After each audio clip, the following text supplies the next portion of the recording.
லூக்கா எழுதின சுவிசேஷம் 19ஆம் அதிகாரம் அதனுடைய 3வது வசனத்தை வாசிக்கலாமா? இயேசு எப்படிப்பட்டவரோ என்று அவரை பார்க்க வகை தேடினான். அவன் குள்ளனாக இருந்தபடினால் ஜனக்கூட்டத்தில் அவரை காணக்கூடாமல். இன்னொரு வசனத்தை கூட வாசிக்கலாமா? மத்தேயு எழுதின சுவிசேஷம் 8ஆம் அதிகாரம் 27வது வசனம். மத்தேயு 8ஆம் அதிகாரம் 27வது வசனம் வாசியுங்கள். அந்த மனிதர்கள் ஆச்சரியப்பட்டு, இவர் எப்படிப்பட்டவரோ, காற்றும் கடலும் இவருக்கு கீழ்ப்படுகிறது என்றார்கள். கர்த்தருக்கு தோத்திரம். ஒரு சின்ன ஜெபமணி கர்த்தருடைய வார்த்தைகள் பேரலாமா? பரலோக தகப்பனே, நல்ல அழகான கிராமம், ஆசீர்வாதமான கிராமம், நல்ல அழகான ஒரு சுவிசேஷ கூட்டம்ப்பா. இந்த மாலை நேரத்திலே நான் கர்த்தருடைய வார்த்தையை நிற்கிறேன். சத்தம் என்னுடையது, சத்தியம் உம்முடையது, வார்த்தை என்னுடையது, வல்லமை உம்முடையது. ஏசப்பா உமக்கு நன்றி, மகிமைப்படுவீராக. ஆண்டவரே உமக்கு நன்றி அப்பா. தூர இடத்துல ஆன்லைனில் பார்த்து கொண்டிருக்கிற எல்லாரோடும் கர்த்தர் பேசும். ஏசப்பா உமக்கு நன்றி அப்பா. தெய்வனிடத்தில் இந்த புறப்படுகிற வார்த்தை வெறுமையாய் திரும்பாமல் அனுப்பிய நோக்கத்தை நிறைவேற்றுமே. இந்த ராத்திரி இந்த வார்த்தை வெளிப்படுவதாக அப்பாவுடைய கரத்தில் ஒப்பு கொடுக்கிறோம். இயேசுவின் நாமத்தில் ஜெபங்களும் பிதாவே, ஆமென். கை உயர்த்தி தலையிலே சொல்லுங்கள். நல்ல கவனிங்க. மிக தெளிவாய் உங்களோடு நான் கர்த்தருடைய வார்த்தைகளை பகிர்ந்து கொள்ள விரும்புகிறேன். 2 கேள்வி, 2 பேருக்குள்ள கேள்வி. சகையு என்கிற ஒரு அதிகாரி, வரி வசூலிக்கிறவங்களுக்கு ஒரு தலைவன், ஒரு இன்கம் டாக்ஸ் ஆபீசர். அவனுக்குள்ள இருந்த கேள்வி, இயேசு எப்படிப்பட்டவரோ, இயேசு எப்படிப்பட்டவரோ என்கிற ஒரு கேள்வி. இயேசுவை பின்பற்றின சீசர்கள், கவனிங்கள், இயேசுவை பின்பற்றின சீசர்கள் அவங்க கேள்வி கேட்கிறாங்க. அவங்க கேள்வி கேட்டாங்க, இயேசு எப்படிப்பட்டவரோ. இந்த ராத்திரி ஒருவேளை உங்களுக்கு ஒரு கேள்வி இருக்கலாம். நான் நிறைய பிரச்சனையோடு போகிறேன், நிறைய தேவைகளோடு போகிறேன், என் வாழ்வில் நிறைய அவசியங்கள் இருக்கிறது, நிறைய காரியங்கள் நான் சந்திக்க இருக்கிறேன். இந்த இயேசு எப்படிப்பட்டவர்? என்னை கவனிக்க அன்போடு கேட்கிறேன். அந்த சகை ஒரு அதிகாரி, ஒரு ஐஸ்வர்யவான். அவன் நிறைய பேரை பார்த்துருக்கிறான், நிறைய பணக்காரங்களை பார்த்துருப்பான், நிறைய நபர்களை பார்த்திருப்பான், நிறைய அதிகாரிகளை பார்த்திருப்பான். தனக்கு கீழ் உள்ள அதிகாரிகள், தனக்கு மேலுள்ள அதிகாரிகள் பலரை சந்தித்திருப்பான். ஆனால் அவன் உள்ளத்துக்குள் ஒரு கேள்வி. செத்தவனை உயிரோடு எழுப்பியிருக்கிறார், குருடனுடைய கண்களை திறந்திருக்கிறார், ஊமையனை பேச வைத்திருக்கிறார், செவிடனை கேட்க வைத்திருக்கிறார், முடவனை நடக்க வைத்திருக்கிறார், சந்திரரோகி காக்காவலிப்புக்காரனை சோமாக்கியிருக்கிறார், பச்சை தண்ணீரை பலரசமாக்கினாராம். இப்படிலாம் நிறைய கேள்விப்பட்டு நான் அவரை பார்க்கணும், அவர் எப்படிப்பட்டவரோ ஒரு ஆசை, ஒரு விருப்பம், ஒரு வாஞ்சை. இயேசு எப்படிப்பட்டவரோ? ஒருவேளை இந்த ராத்திரி உங்களுக்கு நீ கிறிஸ்தவர்களாக இருக்கலாம், ஒருவேளை கிறிஸ்துவை அறியாதவர்களாக இருக்கலாம். உங்களுக்கு நான் தெளிவாய் சொல்கிறேன், இந்த ராத்திரி இயேசு யார் என்று படம் பிடித்து காட்ட வேண்டும் என்று நான் விரும்புகிறேன். ஒரு அலையிலே சொல்லுங்களேன். சீசர்கள் இயேசுவை பின்பற்றினவர்கள், இயேசுடைய ஃபாலோவர்ஸ், அவரை பின்பற்றுகிறவர்கள். ஆனால் அவர்களுக்குள்ளும் ஒரு கேள்வி. அந்த கடல்ல பிரயாணமாகிறார், காற்று அதிகமாக இருக்கிறது. இயேசு எழும்பி காற்றை இறையாதே கடலை அமைதலா இருந்தபோது உடனே அமைதல் உண்டாயிற்று. நான் பல இடங்களுக்கு ஊழியங்களுக்கு போகிறதுனாலே தூத்துக்குடியில் இப்போ ஒரு பெரிய போதகர், அவர் அப்பொழுது கடற்கரையில் மீன் பிடித்து கொண்டிருந்தார். அவர் என்ன சொல்லியிருக்கிறார், பாஸ்டர், சுனாமி போல ஏதாவது கடலில் சிம்டம்ஸ் ஏற்பட்டால் 4 நாட்கள் ஆகும். அதனுடைய நார்மல் ஸ்டேஜ் வர்றதுக்கு 4 days ஆகும், போக முடியாது. ஆனா இயேசு சொன்ன போது காற்றும் கடலும் உடனே கீழ்ப்படிந்தது. இயேசு எப்படிப்பட்டவரோ? அவர்களுக்குள்ள ஒரு கேள்வி. கிறிஸ்தவர்களா இருக்கலாம், நீங்கள் பகுதி நேர ஊழியங்கள் கூட செய்யலாம். இயேசு எப்படிப்பட்டவர், இயேசு எப்படிப்பட்டவரோ என்று பார்க்க அவன் வகை தேடினான். கை உயர்த்தி அலையிலே சொல்லுவோமா? ஆண்டுடைய பரிசுத்தமுள்ள நாமம் மகிமைப்படுவதாக. நேரடியாக உள்ள போகலாம் என்று நினைக்கிறேன். ஒரு 7 காரியங்கள் சொல்ல ஆசைப்படுகிறேன், பார்க்கலாம். இயேசு எப்படிப்பட்டவர்? இந்த சம்பவத்திலிருந்து வரப்போகிறோம். இந்த இயேசு எப்படிப்பட்டவர் என்று அவன் விரும்புகிற காரணம் என்னவென்றால், ஆண்டவருக்கு தோத்திரம், அவர் வாழ்க்கை நீங்கள் முடியும் போது புரிந்து கொள்வீர்கள் மிக தெளிவாக. ஆண்டவருக்கு ஸ்தோத்திரம். ஆண்டவர் நல்லவர். ஆமென். பணத்துக்கு அவன் ஒரு கஷ்டப்படலை, அவன் வசதிக்கும் கஷ்டம் இல்லை. ஆனால் சமுதாயத்தில் அவனுக்கு நல்ல பேர் இல்லை. ஜனங்கள் சொல்றாங்க, இவன் பாவியான மனுஷன் வீட்டுக்கு போறான், நல்ல பேர் இல்லை. ஜனங்கள்ட்ட நல்ல பேர் எடுக்க முடியல, சமுதாயத்தில் நல்ல பேர் இல்லை. அதனால் அவரை பார்க்க ஆசை, ஒளிச்சிருந்து அவரை பார்க்கிறார், ஒளிச்சிருந்தா அவரை பார்த்தார்.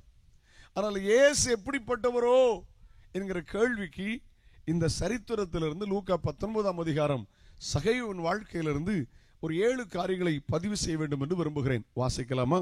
அதனுடைய முதலாம் அந்த 19ஆம் அதிகாரம் அதனுடைய glory be to God 1ஆம் வசனத்தை வாசிக்கலாமா? அவர் எரிகோவில் பிரவேசித்து அதன் வழியாக நடந்து போகையில், வேதம் சொல்லுகிறது, அவர் எரிகோவில் பிரவேசித்து அதன் வழியாக நடந்து போகையில். கவனிங்க, நம்பர் 1, இயேசு எப்படிப்பட்டவர்? அவர் எப்படிப்பட்டவரோ? வேதம் சொல்கிறது இயேசு எரிகோவில் பிரவேசித்து அதன் வழியாய் அவர் நடந்து போனார்.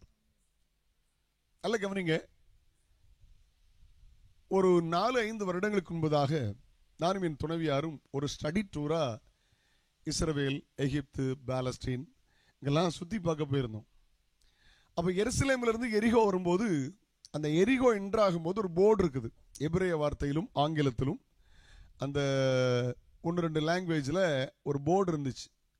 அதில் எழுதியிருந்துச்சு, இங்கே பாதுகாப்பு இல்லை, கவனமாய் செல்லவும்.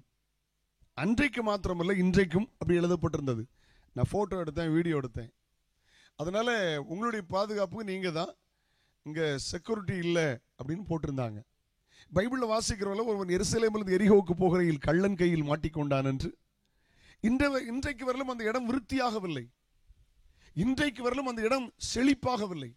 இஸ்ரவேல் எருசலேம் பார்த்தீங்கன்னா வண்டர்ஃபுல் பிளேஸ், வாவ், சூப்பர். ஆனால் எரிகோ பார்த்தீங்கன்னா ரொம்ப பூவரா அசிங்கமா இருக்கிறத நான் பார்த்தேன். என்ன காரணம்? இயேசு, வேதம் சொல்லுகிறது, இயேசு எரிகோவில் பிரவேசித்து அதன் வழியாய் அவர் நடந்து போனார். அர்த்தத்துக்குள்ள போலாமா? வாசிக்கலாம். யோசுவாவின் சரித்திர புஸ்தகம் 6ஆம் அதிகாரம் அதனுடைய 26வது வசனத்தை ஒன்று வாசிப்பீங்களா? யோசுவா 6ஆம் அதிகாரம் அதனுடைய 26ஆம் வசனத்தை வாசிக்க கேட்கலாம். எரிகோ பட்டணத்தை கட்டும்படி எழும்பும் மனுஷன் கர்த்தருக்கு முன்பதாக சபிக்கப்பட்டவன். எரிகோவை கட்டணும்னு நினைச்சோம்னா இஸ்ரவேல் ஜனங்கள் துதித்தார்கள். அல்லேலூயா. 6 குதிரை பூட்டின ரதம் போகும், அவ்வளவு பெரிய வால். ஆனா ஒரு சின்ன ஒரு கோட்டை. ஆனால் தேவ ஜனங்களுக்கு தடையா இருந்தது. அவர்கள் துதித்த போது எரிகோ விழுந்து விட்டது. இதை கட்ட நினைக்கிற மனுஷன் சபிக்கப்பட்டவன். வாசிங்க. அவன் அதை அஸ்திவாரத்தை போடும்போது தன் மூத்த குமாரனையும் அதன் வாசல்களை வைக்கும் போது தன் இளைய குமாரனையும் கொடுக்க கடவன் என்று சாபம் கூறினான். எரிகோன சாபம், கற்றவனும் சாபம், அவன் மகனுக்கும் சாபம், வாசல் நிலை விடும்போது சாபம். சாபம் இன்னைக்கு வரைக்கும் இது கட்ட முடியல, மண்மேடா இன்னைக்கு வரைக்கும் அப்படி இருக்குது. என்னை கவனிக்க அன்போடு கேட்கிறேன். இயேசு எதற்குள் பிரவேசித்தார்? சாபத்துக்குள் பிரவேசித்தார். அவர் யார் தெரியுமா? ஆசீர்வாதத்தின் தேவன். ஒருவேளை கேள்வி கேட்கலாம், ஏன் இந்த மரணம்? ஒருவேளை கேள்வி கேட்கலாம், ஏன் இந்த அகால விபத்துகள், ஏன் இந்த நஷ்டம், ஏன் இந்த கஷ்டம், தலைமுறை, ஏன் இந்த பிரச்சனை சொல்லுகிறீர்களோ? உங்கள் வாழ்வில் இயேசு பிரவேசிக்க விரும்புகிறார். இயேசு யார் தெரியுமா? எரிகோவில் பிரவேசித்தவர். உங்கள் வாழ்வில் பிரவேசித்து உங்கள் சாபத்தை அவர் ஆசீர்வாதமாய் மாற்ற போகிறார். அது வெறுமையா சொல்லல, அப்படி நடந்துருச்சு பாருங்களேன். நீங்க வாசிங்க 1 ராஜாக்கள் 16ஆம் அதிகாரம் 34ஆம் வசனத்தை வாசிங்கள். 1 ராஜாக்கள் 16ஆம் அதிகாரம் 1 ராஜாக்கள் 16ஆம் அதிகாரம் அப்படி 34ஆம் வசனத்தை வாசிங்கள். இவன் நாட்களில் பெத்தேல் ஊரானாகிய ஏலியர்களை கட்டினான். கர்த்தர் நூனின் குமாரனாகிய யோசுவாவை கொண்டு சொல்லியிருந்த வார்த்தையின்படியே அவன் அதன் அஸ்திபாரத்தை போடுகிற போது ஆபிரகாம் என்னும் மூத்த குமாரனையும் அதன் வாசலை வைக்கும் போது யோசேப்பு என்னும் தன் இளைய குமாரனையும் சாக கொடுத்தான். சாபம் நிறைவேறி விட்டது, சாபம் பலித்து விட்டது. பைபிள்ல சாபம்னு ஒன்று இருக்கா பாஸ்டர்? இருக்கு. அது மனிதனுடைய சாபம் அல்ல, கர்த்தருடைய சாபம் இருக்கு. பைபிள் ஆசீர்வாதம் மாத்திரமல்ல, சாபம் இருக்கிறது. உபாகமம் 28ஆம் அதிகாரத்தில் 16 வரையிலும் ஆசீர்வாதம் உண்டு. ஆசீர்வாதத்தை பார்க்கிலும் அதே அதிகாரத்தில் சாபம் அதிகமாயிருக்கிறது. நீதிமொழிகளின் புஸ்தகம் 3ஆம் அதிகாரம் அதனுடைய 33 வசனத்தை பாருங்கள். நீதிமொழிகள் 3ஆம் அதிகாரம் அதனுடைய 33 வசனத்தை வாசித்து பாருங்கள். வீட்டில் கர்த்தரின் சாபம் இருக்கிறது. துன்மார்க்கருடைய வீட்டில் கர்த்தருடைய சாபம் இருக்கிறது. நீதிமானுடைய வாசஸ்தலத்தையோ நீதிமானுடைய வாசஸ்தலத்தை வர்ணனை செய்கிறார், ஆசீர்வதிக்கிறார். இது ஒரு ஆசீர்வாத பெருவிழா. என்னை கவனிக்க அன்போடு கேட்கிறேன். துன்மார்க்கருடைய வீட்டில் கர்த்தரின் சாபம் இருக்கிறது. துன்மார்க்கம் என்ன? பொதுவான சொல்ல விபச்சாரம், வேசித்தனம், களவு அல்லது சண்டை, வம்பு, மதுபானம், லகரி வஸ்துகள், இது மட்டும்தான் துன்மார்க்கன். வேதம் சொல்கிறது, வேதத்தை மறக்கிறவன் துன்மார்க்கன். துன்மார்க்கனுடைய வீட்டிலே கர்த்தருடைய சாபம் இருக்கிறது. இயேசு யார்? அவர் எப்படிப்பட்டவரோ? எரிகோவில் பிரவேசித்து அதன் வழியாய் நடந்து போனார். ஒருத்தர் சாபமான இடம்னா யாராவது விரும்புவாங்களா? இன்றைக்கு ஒரு மாற்றம் ஏற்பட்டிருந்தது. நேற்று நான் ராமநாதபுரத்தில் இருந்தேன். ராமநாதபுரத்தில் ஒரு நாள் மீட்டிங்ல பிரசங்கிக்க நான் போயிருந்தேன். ஒரு காலத்துல ராமநாடுனா என்ன தெரியுமா? அது பனிஷ்மெண்ட் பிளேஸ். சரியான மழை பெய்யாது, சரியான தண்ணி இருக்காது. ஆசிரியர், காவல்துறை அதிகாரிகள், அரசு அதிகாரிகளை பனிஷ்மெண்ட் பிளேஸ்னா ராமநாட்டில் தான் போடுவாங்க. அங்க பாத்தீங்கன்னா இங்க வருமானம் என்னன்னு ஒருத்தர் கேட்டதுக்கு சொன்னாரு, காசை கறியாக்குவாங்க, கறியை காசாக்குவாங்க. அல்ல, உங்களுக்கு புரியுதா? இல்லை இங்கதான் இருக்கீங்களா? ராமநாத மாவட்டத்தினுடைய வருமானம் என்னன்னு கேட்டேன். அதை காசை கறியாக்குவாங்களாம், கறியை காசாக்குவாங்களாம். எனக்கு அதுமே புரியல.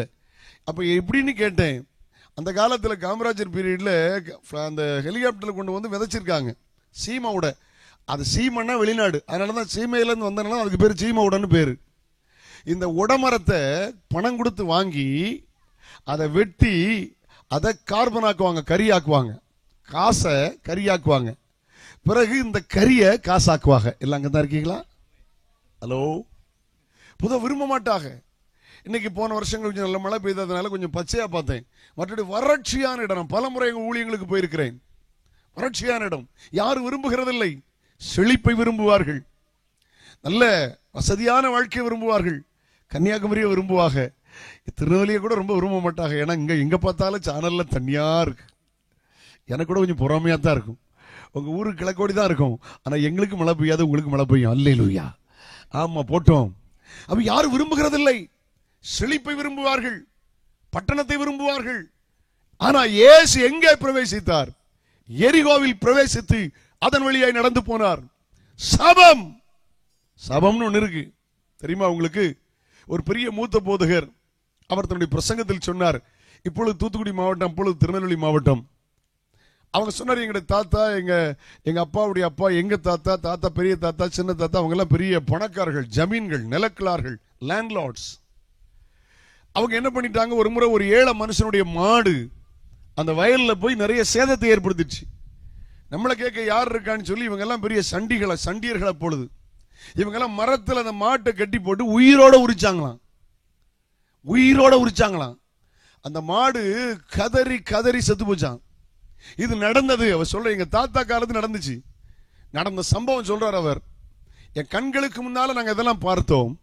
அந்த சம்பவம் நடந்த பிற்பாடு அடுத்த தலைமுறை இன்றைக்கு வரையிலும் எங்களுடைய குடும்பத்தில் ஆண் பிள்ளைகள் பிறந்தாலும் பெண் பிள்ளைகள் பிறந்தாலும் ஒருத்தருக்கும் கையிலையும் காலையும் 5 விரல் இருக்காது, 2 விரல் தான் இருக்கும்.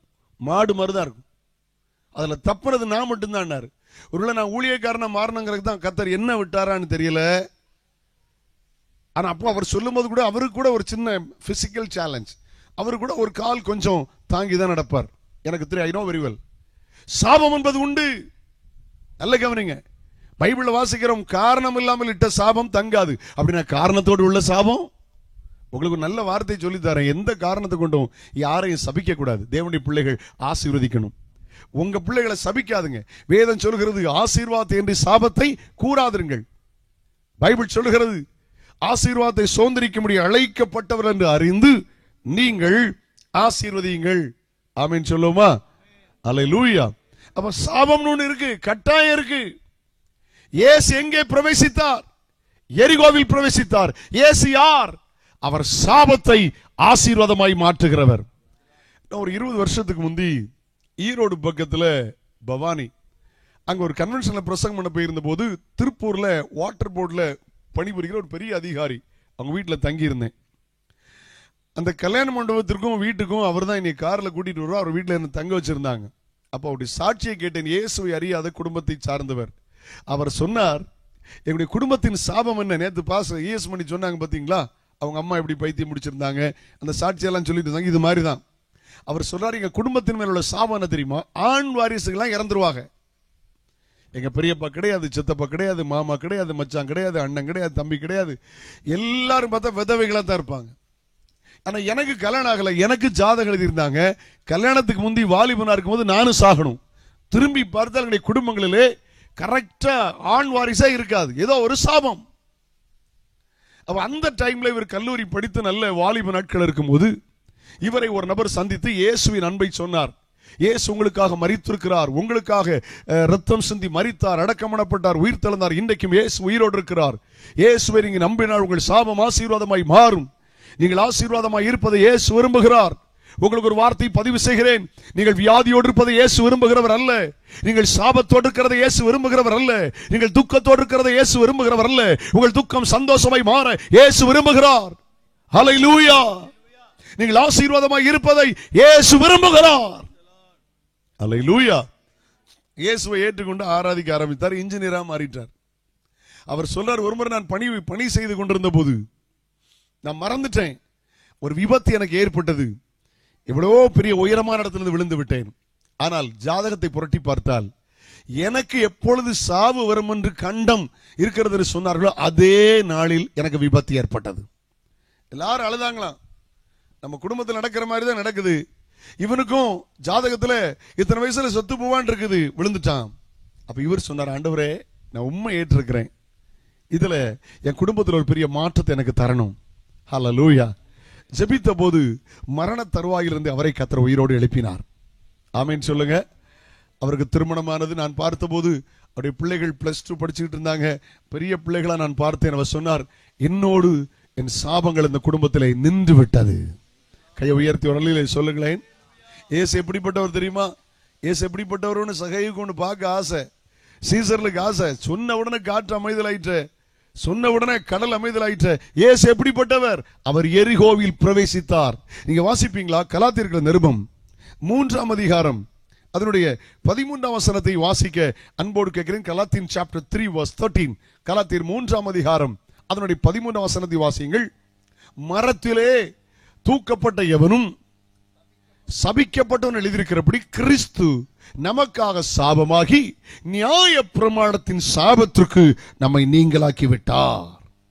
கைவே தலையிலே சொல்லுவோமா? எப்படிமா? மரத்தில் தூக்கப்பட்ட எவனும் சபிக்கப்பட்டவன் என்று எழுதியிருக்கிறபடி கிறிஸ்து நமக்காக சாபமாகி, ஆமென், நியாய பிரமாணத்தின் சாபத்திற்கு நம்மை நீங்களாக்கி விட்டார். புரிஞ்சுதா? அப்ப இனி சாபம் இல்லை. நீங்கள் இயேசுவை நம்ப முடியுமானால், இயேசுவை விசுவாசிக்க முடியுமானால், இயேசுவை இரட்சகராய், இயேசுவை ஆண்டவராய் ஏற்றுக்கொள்ள முடியுமானால் இனி உங்களுக்கு சாபம் இல்லை. காரணம், அவர் யார் தெரியுமா? அது சபிக்கப்பட்ட ஊர்தான், அது கட்ட முடியாத ஊர்தான், அது சாபம் பலித்த ஊர்தான். ஆனால் அங்கே இயேசு பிரவேசித்து விட்டார்.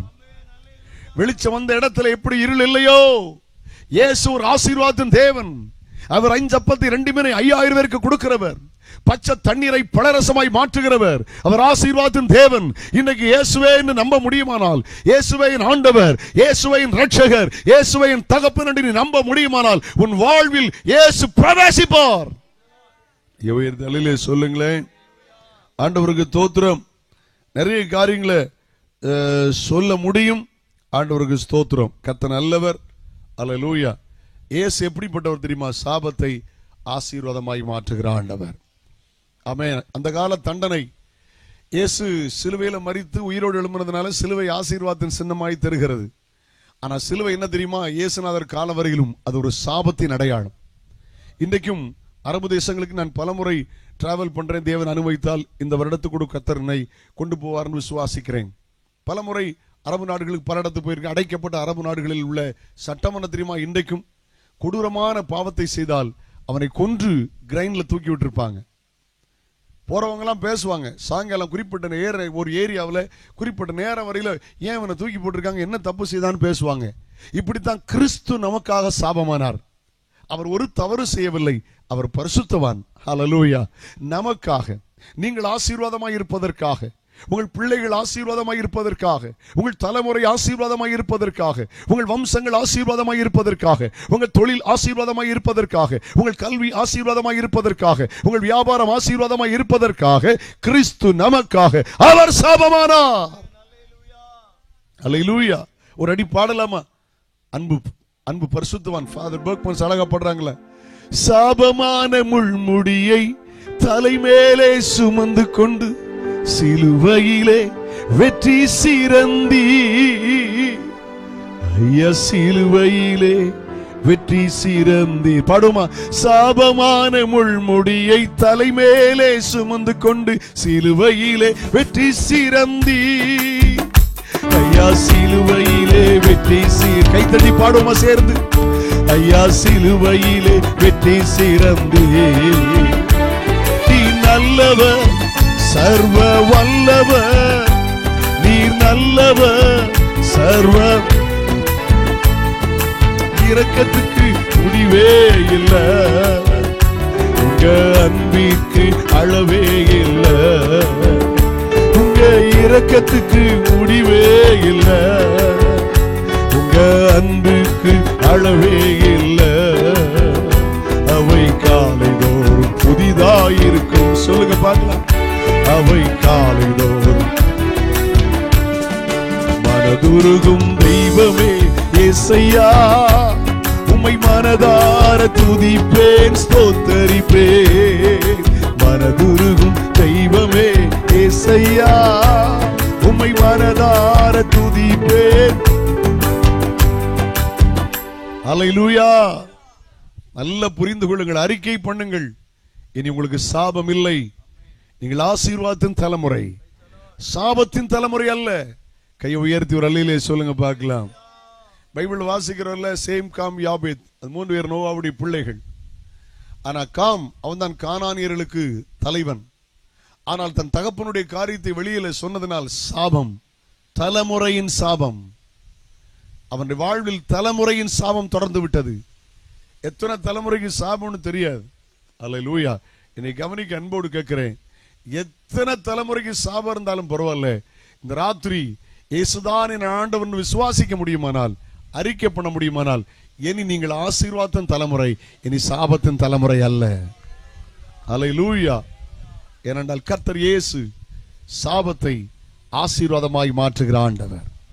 சகேகூர் ஆசை. இயேசு எப்படிப்பட்டவரோ? அரிய ஆசை. இயேசு எப்படிப்பட்டவரோ? பார்க்க ஆசை. அவர் எப்படிப்பட்டவர் தெரியுமா? எரிகோவில் பிரவேசித்து அதன் வழியாய் நடந்து போகிறவர். சாபத்தில் பிரவேசித்து ஆசீர்வாதமாய் மாற்றுகிற கர்த்தர். கையை உயர்த்தி ஒரு அல்லேலூயா சொல்லுவோமா? அவர் ஒரு இடத்துக்கு வந்தா தலைமுறையே மாறி இருந்து தெரியுமா உங்களுக்கு? ஆண்டவர் நல்லவர். திடீரென்று ஒருவேளை கனத்துக்குரிய முதலமைச்சர் அவர்களோ, அல்லது கனத்துக்குரிய பாரத பிரதமரோ, ஒருவேளை கனத்துக்குரிய ஜனாதிபதியோ, ஒருவேளை என்ன ஊர் பாஸ்டர் கொஞ்சம் மறந்துச்சேனே, தேனிக்குளம், தேனிக்குளத்துக்கு வந்துட்டாங்கன்னா இப்படியா இருக்கும் நினைக்கீங்க? எல்லாம் அங்கத்தான் இருக்கீங்களா? ஹலோ, ரோடு மாறிடும், எல்லாம் மாறிடும், எல்லா அதிகாரிகள் வந்துருவாங்க. வாழ்க்கையும் எனக்கு ஒரு சம்பவம் ஞாபகம் வருது, நான் என்னுடைய பிரசங்கத்தில் ஞாபகப்படுத்துவதை. அதாவது ஜனாதிபதிகள் காலத்தில் இப்போ நமக்கு அம்மா முர்மு ஜனாதிபதியாக இருக்காங்க. அப்படி பின்னால் போய் போய் பார்த்தீங்கன்னா ஐயா அப்துல் கலாம் ஜனாதிபதியாக இருந்தாங்க. அதுக்கு முன்னால் தேடி பார்த்தீங்கன்னா கேரளாவை சார்ந்த KR நாராயணன் ஜனாதிபதியாக இருந்தார். ஏழை குடும்பத்திலிருந்து வளர்ந்தவர். சமுதாயத்தால் புறக்கணிக்கப்பட்ட குடும்பத்திலிருந்து ஒரு மரம் வெட்டுற தொழிலிருந்து கஷ்டப்பட்டு வந்தவர். அவர் நிறைய படித்து அரசியல் போய் அப்படி எப்படி ஆகி ஜனாதிபதி ஆகிட்டார். ஜனாதிபதி ஆனால் அவங்க எங்கே இருப்பாங்க? அவங்க அதான் மூத்த குடிமகன். டெல்லியில் ஜனாதிபதி மாளிகையில் இருப்பாங்க. ஒருவேளை அவங்க வர்றதா இருந்தால் கேபிட்டலில் இருப்பாங்க. ஒருவேளை ராஷ்டிர பவன் சொல்லுவாங்கல்ல, கவர்னர் மாளிகை, அங்கே தான் வந்து இருப்பாங்க. ஏன்னா அங்கே தான் அவங்களுக்குள்ள எல்லா வசதியும் இருக்கும். ஏன்னா கூட டாக்டர்ஸ் வருவாங்க, கூட பெரிய அதிகாரிகள் வருவாங்க. இவருக்கு சமைக்கிறதுக்கு ஆள் கூட இருக்கிறோம். இவருக்கு சமைக்கிறதுக்கு நல்ல படித்தவங்க இருப்பாங்க.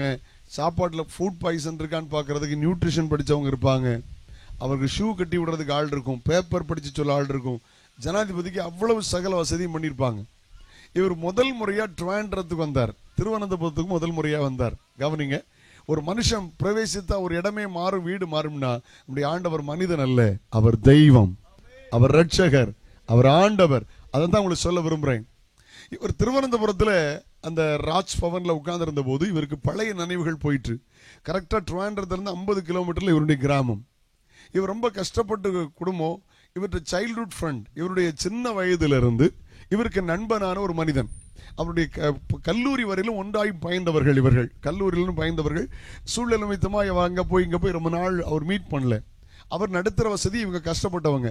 பல நாள் அவங்க வீட்டில் போய் தங்கியிருக்கிறார். பல நாட்கள் அவங்க அம்மா கொடுத்த சாப்பாடை சாப்பிட்டுருக்கிறார்.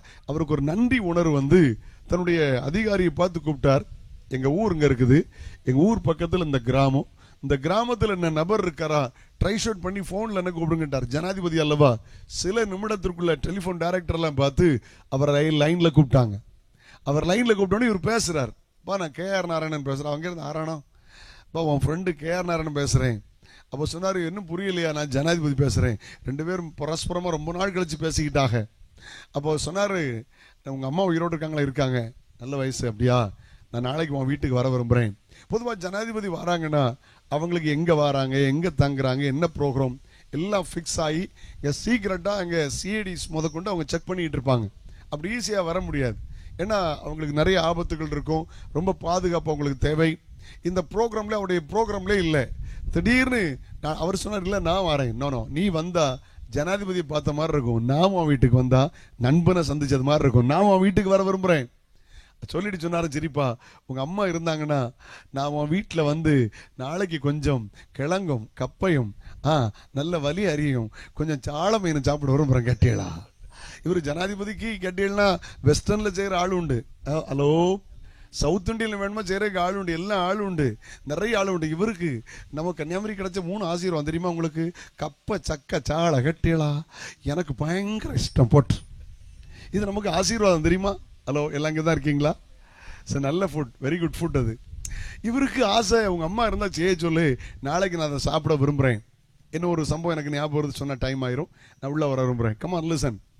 உடனே நான் அதிகாரியை பார்த்து சொன்னார், நாளைக்கு மத்தியானம் என் ஃப்ரெண்ட் வீட்டில் லஞ்ச் எடுக்க போகிறேன், அதுக்குள்ள காரியங்களை அரேஞ்ச் பண்ணுங்க. எப்படி இருக்கும் ப்ரோக்ராம் லிஸ்ட்டில்? அது இல்லை, 24 hours தான் இருக்கு. 24 hours இந்த கிராமத்தில் ஜனாதிபதி போறாருன்னா என்ன நடக்கும்? நல்லா யோசிச்சு பாருங்க. இன்னைக்கே பாருங்க, இவ்வளவு நவீன காலத்தில் நாகர்கோவில் பக்கத்தில் ஒரு கிராமத்தில் எளிமையான எங்க ஊர்ல இருக்கிற அந்த காலத்து கிராமங்கள் மாதிரி இருக்கு. ஒரு 5 கிலோமீட்டர் இருக்கா சிட்டிக்கு, எதுக்கு ஒரு 5 கிலோமீட்டர் இருக்குமா? ஒரு 3 கிலோமீட்டர், 3-3.5 கிலோமீட்டருக்குள்ள இவ்வளவு கிராமமா இந்த 2025 இருக்கு. அன்னைக்கு எப்படி இருந்திருக்கும் அந்த கிராமம், குக்கிராமம்? பெரிய தலைவலி ஆகி போச்சு எல்லாருக்கும். ஹைவே டிபார்ட்மெண்ட் சொன்னாங்க, யோ நாளைக்கு ஜனாதிபதி வரப்போற ரோட்டை போடியா. அது மெட்டல் போட்டு ரொம்ப நாள் ஆச்சு, எம்பியும் மாற்ற முடியல, MLA மாற்ற முடியல. போட்டான் பாருங்க 24 மணி நேரத்தில் ஃபிளைட் ரன்வே மாதிரி ஆக்கிட்டான். அந்த ஊரில் ஸ்ட்ரீட் லைட்டே கிடையாது, அடுத்த எலக்ட்ரிசிட்டி போட்டு போகுது. யோ யாரையா போடு, நாளைக்கு ஜனாதிபதி வர போற லைட்டை போடியா. மணவாளனுக்கு அலங்கரிக்கப்பட்ட மணவாட்டி மாதிரி இந்த ஊர் மாறிட்டு கட்டியலா. ஆமா, ரொம்ப பயங்கரமா மாறிடுச்சு. வீட்டை சுத்திலும் AK-47 ஆளுங்க போட்டு இருக்கான். பெரிய பெரிய போக்கஸ் லைட்லாம் போட்டு விட்டாங்க. ஒருவேளை ஜனாதிபதி வரும்போது டவர் இருக்காதான்னு சொல்லி அவருக்கு ஒரு டெம்பரவரி செல்போன், ஒரு லேண்ட்போன் பேசுறதுக்கு டவர்ஸ் போட்டாங்க. பிரபலமா பேச்சு நடக்குது. என்னாச்சு என்னாச்சு என்னாச்சு? அது ஜனாதிபதி ஃப்ரெண்டா, நாளைக்கு ஜனாதிபதி அங்க வர போறாராம். ஹலோ, இந்த சம்பவத்தை நான் அரபு தேசத்தில் ஒரு முறை நான் சொன்ன போது ஒருத்தர் சொன்னார், நீங்க சொன்னது 100% உண்மை, அந்த ஊரை சார்ந்தவன் நான், இது எங்க ஊர்ல நடந்தது அவர் என்கிட்ட சொன்னார். ஆண்டவர் நல்லவர். கவனிங்க, நான் இது கதையை சொல்ல, நடந்த சம்பவத்தை, பேப்பர்ல வந்த சம்பவத்தை சொல்லுகிறேன். ஓகே, எல்லாம் ரெடி ஆயிட்டு, ரோடு ரெடி ஆயிட்டு, வாட்டர் ரெடி ஆயிட்டு, தண்ணி எல்லாமே ரெடி ஆகி ஜனாதிபதியில் வரப்போகிறார். வழிநடுவே பள்ளிக்கூடம் மக்கள், வழிநடுவே கல்லூரி பிள்ளைகள். அவர் ஆள் ரொம்ப நல்ல ஆளு, 10 ஆண்டுகள் நமக்கு ஜனாதிபதியாக இருந்தார். கவனிங்க, பெரிய கூட்டம், பயங்கர பாதுகாப்பு. ஓகே, அவர் நேரா வந்தார். 12 மணிக்கெல்லாம் வந்துட்டார். நண்பனை கட்டுப்பிடித்து அழ, அவர் தன்னுடைய மனைவி பிள்ளைகளை இன்ட்ரோடியூஸ் பண்ண, அவங்க அம்மா இன்ட்ரோடியூஸ் பண்ண, இவர் அழ சந்தோஷப்பட்டு போட்டோலாம் எடுத்துக்கிட்டாங்க, பேசிக்கிட்டாங்க. கொஞ்சம் சாப்பிட்டுட்டு அவர் சொன்னது மாதிரி கொஞ்சம் கப்பையும் கொஞ்சம் சாளையும் அரியும் சாப்பிட்டுட்டு அவர் அங்க போனார். 1 மணிக்குள்ள அங்க போனார். ஊரு தளபதியே மாறிச்சு கட்டியலா. அங்க தங்கல, ராத்தங்கவில்லை, ஒரு ராத்தங்கல, ஸ்டே பண்ணல. ஒரு 1 hour அந்த ஊரையும் விசிட் பண்ண வரல. வந்த பர்பஸ் என்ன தெரியுமா? அந்த வீட்டுக்குள் பிரவேசித்து தன் நண்பனை பார்க்க விரும்பினார். தட்ஸ் ஆல், அவ்வளவுதான். ஆனா அந்த ஊர் தலைவரியே மாறிச்சு. 10 ஆண்டுகள் ஜனாதிபதியாக இருந்த ஒரு மனிதன், ஒரு மனிதன் ஒரு வீட்டுக்கு வாரார் என்றால் அந்த வீட்டினுடைய தலைவிதி மாறுமானால் ஒன்றை மாத்திரம் சொல்ல விரும்புகிறேன், இதுவரையிலும் வியாதியா, வறுமையா, தரித்திரியமா, இயேசுவுக்கு மாத்திரம் இடம் கொடுங்கள். அவர் பிரவேசித்தால் உன் சாபத்தை அவர் ஆசீர்வாதமாய் மாற்றுவார். அல்லேலூயா. அதுல பேட்டி கேட்டது ரொம்ப ஜாலியா இருந்துச்சு. ஒருத்தர் பேட்டி கேட்டாங்க, வந்துருவாங்க உடனே ரிப்போர்ட்டர்ஸ் வந்துருவாங்கல்ல, உங்களுக்கு சர்ப்ரைஸா இருந்திருக்குமே, உங்களுக்கு எப்படி இருந்துச்சு? அவர் ஒரு பேட்டி கொடுத்தாரு, அந்த பிள்ளைகள் ஒரு பேட்டி கொடுத்தாங்க, எல்லாம் அவங்க எல்லாம் இருந்து பேட்டி கொடுத்தாங்க, ஒய்ஃப் பேட்டி கொடுத்தாங்க. அந்த அம்மச்சி அந்த வயசான பாட்டியம்மாட்ட கேட்டாங்க, நீங்க பதில் சொல்லுங்க, உங்களுக்கு எப்படி இருந்துச்சு? எனக்கு ஒன்றும் தெரியாதப்பா, நான் வீட்டுக்கு பின்னால மறைச்சு நீ தொங்க போறேன், அங்கே ஒரு போய் துப்பாக்கி தூக்கிட்டு வந்தான். எனக்கு கொஞ்சம் மீன் கழுவிட்டு இருந்தா அங்கே ஒரு போய் துப்பாக்கி வச்சுக்கிட்டு இருந்தான். எனக்கு பாத்ரூம் போக முடியல, அங்கே ஒரு போய் தூக்கிட்டு வந்தான். ஆகப்பாடு எனக்கு புத்தி முட்டான கட்டோ. அம்மாச்சி சொன்னதுதான் எனக்கு ரொம்ப பிடிச்சது. அதுல ஹைலைட் அந்த அம்மாச்சி சொன்னதுதான். என்னை கவனிக்க அன்போடு கேட்கிறேன், சாதாரண ஒரு ஜனாதிபதி வரும்போது இவ்வளவு பெரிய மாற்றம் ஏற்படுமானால், ஹல்லேலூயா, வானத்தை பூமியும் படைத்த சர்வ வல்லமையுள்ள தேவன், அவர் நமக்காக பிறந்தவர், நமக்காக மரித்தவர், நமக்காக அடக்கம் பண்ணப்பட்டவர், இன்றைக்கும் உயிரோடு இருக்கிறார். Jesus is alive today. Jesus is a living God. ஹல்லேலூயா. அவர் இன்னைக்கு வந்திருக்கிறார். உன் வாழ்வில் அவர் வருகிறார், உன் குடும்பத்தில் அவர் வருகிறார். ஆமென். எரிகோவில் பிரவேசித்து அதன் வழியாய் நடந்து போகிறவர். இனி சாபம் இல்லை, அங்கே ஆசீர்வாதம். கையை உயர்த்தி அலையிலே சொல்லுவோமா? ஓகே, இரண்டாவது 19ஆம் அதிகாரம் 5ஆம் வசனத்தை வாசிங்கள்.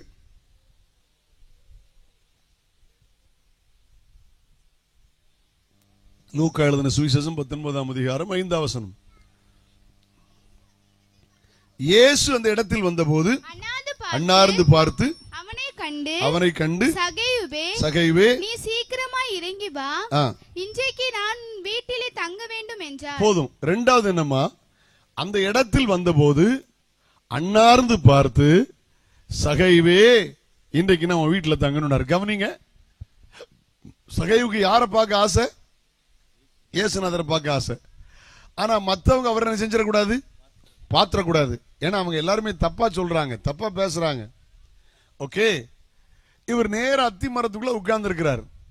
இயேசு கரெக்டா வந்து சகைவை தெரியும், சகைவினுடைய நினைவுகள் தெரியும், சகைவினுடைய விருப்பங்கள் தெரியும், அவர் பிரயாசப்பட்டு ஏறின மரம் தெரியும், அவருக்கு பேரும் தெரியும். கேட்டீங்களா? சொல்லுங்க சொல்லுங்க. ஏல யார் உண்டு, பியில யார் உண்டு, இங்க உண்டு, அப்படி இந்த ஏலம் போடுற ஆள் இயேசுநாதர் கிடையாது. கேட்டீங்களா? நான் சொல்ற பேர்ல உண்டு, யார் உண்டு, எவர் உண்டு, இருந்த எலும்பு. இந்த கோமாளி கூத்து பண்ண இயேசுநாதர் வரல, அவருக்கு எல்லாம் கரெக்டா தெரியும். கீழே வந்து இங்க வான அவர் கூப்பிடுவார். எல்லாம் கெத்தா இருக்கீங்களா? ஆமா.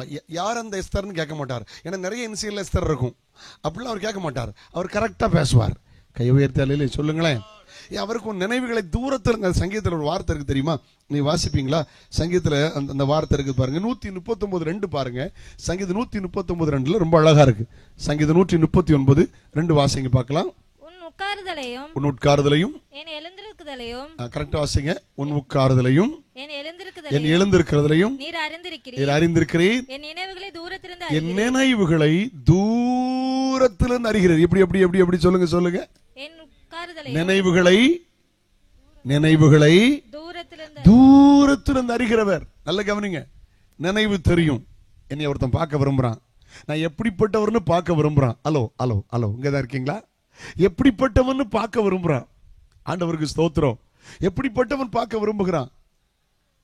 இந்த மரத்துல தான் அவன் ஏறி உட்கார்ந்து இருக்கிறான். அவன் பேரும் அவருக்கு தெரியும். அப்ப தியானித்த போது ஆண்டவர் என்ன கற்றுக் கொடுத்தார் தெரியுமா? இயேசு எப்படிப்பட்டவர் தெரியுமா? சர்வஞானி. Hallelujah. Jesus knows everything. Jesus knows everything. அவர் எல்லாவற்றையும் அறிந்தவர். அவர் சர்வஞானி. உங்க பிரச்சனை அவருக்கு தெரியும், உங்கள் வியாதி அவருக்கு தெரியும், உங்கள் தேவைகள் அவருக்கு தெரியும், உங்கள் நிந்தை அவருக்கு தெரியும், உங்கள் அவமானம் அவருக்கு தெரியும், உங்கள் பரியாசங்கள் அவருக்கு தெரியும். ஹல்லேலூயா. நீ புறக்கணிக்கப்பட்டது அவருக்கு தெரியும். மனுஷனுக்குள் இருப்பதை அவர் அறிந்திருக்கிறபடினால் மனிதனை குறித்து ஒருவரும் அவருக்கு சொல்லிக் கொடுக்க வேண்டிய அவசியம் இல்லை. அவர் சர்வஞானி. Jesus knows everything. Hallelujah. சிலர் வெளியில சொல்ல வெக்கப்படுவீங்க. என்ன தப்பா நினைச்சிருவாங்களோ, உங்க தேவைகளை சொல்லாம இருக்கீங்களோ, உங்களுக்குள்ள இருப்பதை அவர் அறிந்திருக்கிறார். ஹல்லேலூயா. உங்க அங்கலாய்ப்பை அவர் அறிந்திருக்கிறார், உங்கள் காயத்தை அவர் அறிந்திருக்கிறார், உங்கள் துக்கத்தை அவர் அறிந்திருக்கிறார், உங்கள் வறுமை அவர் அறிந்திருக்கிறார், நீங்கள் புறக்கணிக்கப்பட்டதை அவர் அறிந்திருக்கிறார், உன் பிள்ளை உன்னை கைவிட்டதை அவர் அறிந்திருக்கிறார், உன் கணவன் வெளியவனை நல்ல வச்ச மாதிரி நடிக்கிறான், ஆனா கொடுமைப்படுத்துறானே அதை அவர் அறிந்திருக்கிறார். அவர் சர்வஞானி. ஹலோ, இயேசு எப்படிப்பட்டவர்? நம்பர் 1, சாபத்தை ஆசீர்வாதமாய் மாற்றுகிறவர். 2, இயேசு எப்படிப்பட்டவர்? அவர் சர்வஞானி. அல்லேலூயா. என் உட்காருதல் தெரியும், என் எழுந்திருத்துதல் தெரியும். ராத்திரி எல்லாரும் தூங்குற பிற்பாடு ஃபேஸ்புக்ல, வாட்ஸ்அப்ல, ஃபேஸ்புக்ல உட்கார்ந்து சுரண்டிட்டு இருந்தாலும் ஏசுநாதருக்கு தெரியும். 2 வாரத்துக்கு முந்தி சென்னை ஏர்போர்ட்ல அப்படித்தான் நடந்துச்சு. நார்த் ஈஸ்ட்ல உள்ள ஒருத்தி எங்கேயோ வெளிநாட்டில் ஒரு ஹாங்காங்கோ ஒரு இடத்துக்கு போயிட்டு அவ எங்க வந்து லேண்ட் பண்றா, சென்னை இன்டர்நேஷனல் ஏர்போர்ட்ல லேண்ட் பண்றா. உடனே அவங்களுக்கு சந்தேகம் வந்துச்சு அதிகாரிகளுக்கு, இவன் நார்த் ஈஸ்ட்ல உள்ளவா, வெளிநாட்டில இருந்து வர, ஏன் இங்க வரா? அவளை வாட்ச் பண்ண ஆரம்பிச்சாங்க. அவளை வாட்ச் பண்ணிட்டு அவளுடைய லக்கேஜஸ் எல்லாம் பார்த்த போது ஒன்றும் கண்டுபிடிக்க முடியல. அவள் சிம்பிளா லக்கேஜ் வச்சிருந்தா, ரொம்ப ஜாஸ்தி லக்கேஜ் இல்லை, சிம்பிளா வச்சிருந்தா. ஆனா அவங்களுக்கு அதுல திருப்தி இல்லை, அவளை செக் பண்ணதுல திருப்தி இல்லை, எதையுமே அவட்ட கண்டுபிடிக்க முடியல. ஜெனிவனா இருந்தா, பாஸ்போர்ட் ஜெனிவனா இருந்துச்சு, எல்லாமே ஜெனிவனா இருந்துச்சு, ஒன்றும் கண்டுபிடிக்க முடியல. கடைசி அவங்களுக்கு ஒரு சின்ன சந்தேகம், சரி பார்க்கலாம் அப்படின்னு மோப்பநாயை கூட்டு வந்தாங்க. ஹலோ மோப்பநாயை கூட்டு வந்தா அந்த மோப்பநாய் என்ன பண்ணுச்சு, சத்தம் போட்டுட்டு வா வா வா சத்தம் போட்டு அப்படி உட்கார்ந்துருச்சு. பாஸ் பண்ணி போயிட்டா நத்திங் அப்படின்னு அர்த்தம், உட்கார்ந்துட்டா சம்திங் இன்சைட்னு அர்த்தம். அவன் பெட்டிக்கு முன்னால உட்காந்துருச்சு, உட்காந்துட்டு இப்படி நினைச்சு ஓப்பன் பண்ணா அதில் ஒண்ணுமே இல்லை. அதுல மஷ்ரூம் இருந்துச்சு. அதெல்லாம் இயற்கை. வெளிநாடு போகும்போது பிடிச்ச பொருள் வாங்கிட்டு வரலாம், பிடிச்ச சாப்பாடு வாங்கிட்டு வரலாம். ஒரு நாட்டுக்கு போகும்போது அந்த நாடு தடை விதித்த எல்லா பொருளையும் வாங்கிட்டு வரலாம். மஷ்ரூம் காஸ்ட்லி மஷ்ரூம்னா காளான். ஹலோ, எல்லாம் இங்கே தான் இருக்கீங்களா? காளான் சாப்பிடுவீங்களாமா? அந்த காளானை வாங்கிட்டு வரல என்ன பிரச்சனை? அவர் 8 கிலோ காளான் தான் வச்சிருந்தா. ஒரு 10 மொத்தத்தில் அவன் லக்கேஜ் 10-20 கிலோ தான் இருக்கும். அதில் 8-10 கிலோ காளான் வச்சிருந்தா. ஆனா அந்த நாய் அதை மோப்படுத்திட்டு அதை குலைக்குது. அப்ப சந்தேகப்பட்டு அந்த காளான் ஓபன் பண்ணி பார்த்தா அதிர்ச்சி காத்திருந்தது. கிட்டத்தட்ட அவ்வளவு காளானுக்குள்ளும் உலகத்திலேயே ரொம்ப காஸ்ட்லியான போதைப் பொருள் இருந்துச்சு. நான் படிச்ச அந்த நியூஸ்ல கிட்டத்தட்ட அந்த 8 கிலோவும் 8 கோடி ரூபாயாம், 8 crores. நம்ம சென்னையில நடந்த சம்பவத்தை சொல்றேன். ஏமா, ஒரு மனுஷனுக்கு தெரியுதம்மா, ஒரு நாய்க்கு தெரியுது, துப்பறிகிற நாய் கண்டுபிடிச்சிருது இதுக்குள்ள சம்திங் இன்சைட். யாருக்கு தெரியாத நினைக்கிறீங்களோ? நான் செஞ்ச தப்பு என் புருஷனுக்கு தெரியாது, நான் செஞ்ச தப்பு என் மனைவிக்கு தெரியாது, என் பெற்றோருக்கு தெரியாது, எங்க பாஸ்டருக்கு தெரியாது, என் ஃப்ரெண்டுக்கு தெரியாது. இல்ல, ஆண்டவருக்கு எல்லாம் தெரியும் என்று நமக்கு சொல்லுகிறேன். அவர் எல்லாவற்றையும் அறிந்திருக்கிறவர். இயேசு எப்படிப்பட்டவர்? அவர் சர்வஞானி. கரெக்டா வந்து நின்று கூப்பிடுவார், சகைவே கீழறங்கி வாய். எப்படி இருக்கும்? நம்ம கைகால் ஆடி பொத்துன்னு விழுந்துருவான். கட்டேளா சுத்தி நிற்க நம்மளை அடிச்சே கொண்டிருப்பான். இது லஞ்சம் வாங்குற கேஸ், திருட்டு கேஸ். அதனால ஸ்ட்ராங்கா பிடிச்சிக்கிட்டு இருந்து உங்களுக்கு காரியம் மனசிலாக இல்லையோ? எல்லாம் கத்த இருக்கீங்களம்மா. அம்மா, இது ஏற்கனவே ஊருக்கு பயந்துல அங்க ஒளிச்சு கிடக்கு. இவர் எல்லாத்துக்கும் மேல கேவலப்படுத்துற, பேர சொல்லே கீழவான்னு. எப்படி இருக்கும் கதை? அவருக்கு எல்லாம் தெரியும். தெரியாதுன்னு நினைச்சிட்டு இருக்கீங்களோ? அம்மா, எல்லாருக்கும் தெரியும். பாஸ்டர் அங்க வைத்திருக்கிற, நம்ம பாஸ்டர் பிரைட் அங்க வைத்திருக்கிற அந்த ஃபவுண்டர், பரிசுத்தவான், தகப்பன், அப்போஸ்தலர், அவருக்கு எத்தனை பட்டம் கொடுத்தாலும் தகும். ஐயா தோத்திரம், ஏசுதாசன் ஐயா, எனக்கு இந்த பாக்கியம் கிடைச்சது. கிருபாசனம் கிறிஸ்துவின் சபையினுடைய ஃபவுண்டர். எனக்கு ஒரு 10 ஆண்டுகள் அன்பு பரிசுத்தவானுடைய பயணிக்கிற ஒரு பாக்கியம் கிடைச்சது. அதே மாதிரி ஒரு நபர் நான் இன்னும் இது வரைக்கும் என் ஊழியத்தில் பார்க்கல. நான் ஊழியத்து வந்து 35 ஆண்டுகள், தியாலஜி முடிச்சேன், 35 வருஷம் ஆச்சு. 90ல இந்த கன்னியாகுமரி மாவட்டத்தில் கன்வென்ஷன்ல பேச ஆரம்பிச்சேன், 35 வருஷம் பேசுறேன். அப்படி ஒரு நபர் இன்னும் பார்க்கல. அப்படியே சொல்லுவார், அப்படி பார்த்து அப்படி சொல்லுவார். அப்படி ஒரு நபர் இன்னும் கிருபாசனம் கிறிஸ்துவின் சபையினுடைய ஃபவுண்டர் ஐயா மாதிரி சாதையா போல என்ன யாரும் வரல. அப்படி தெரியும், அக்யூரேட்டா தெரியும். ஆண்டவர் நல்லவர். ஆண்டவருக்கு ஸ்தோத்திரம். கையை உயர்த்தி அலையிலே சொல்லுங்களேன், அல்லேலூயா.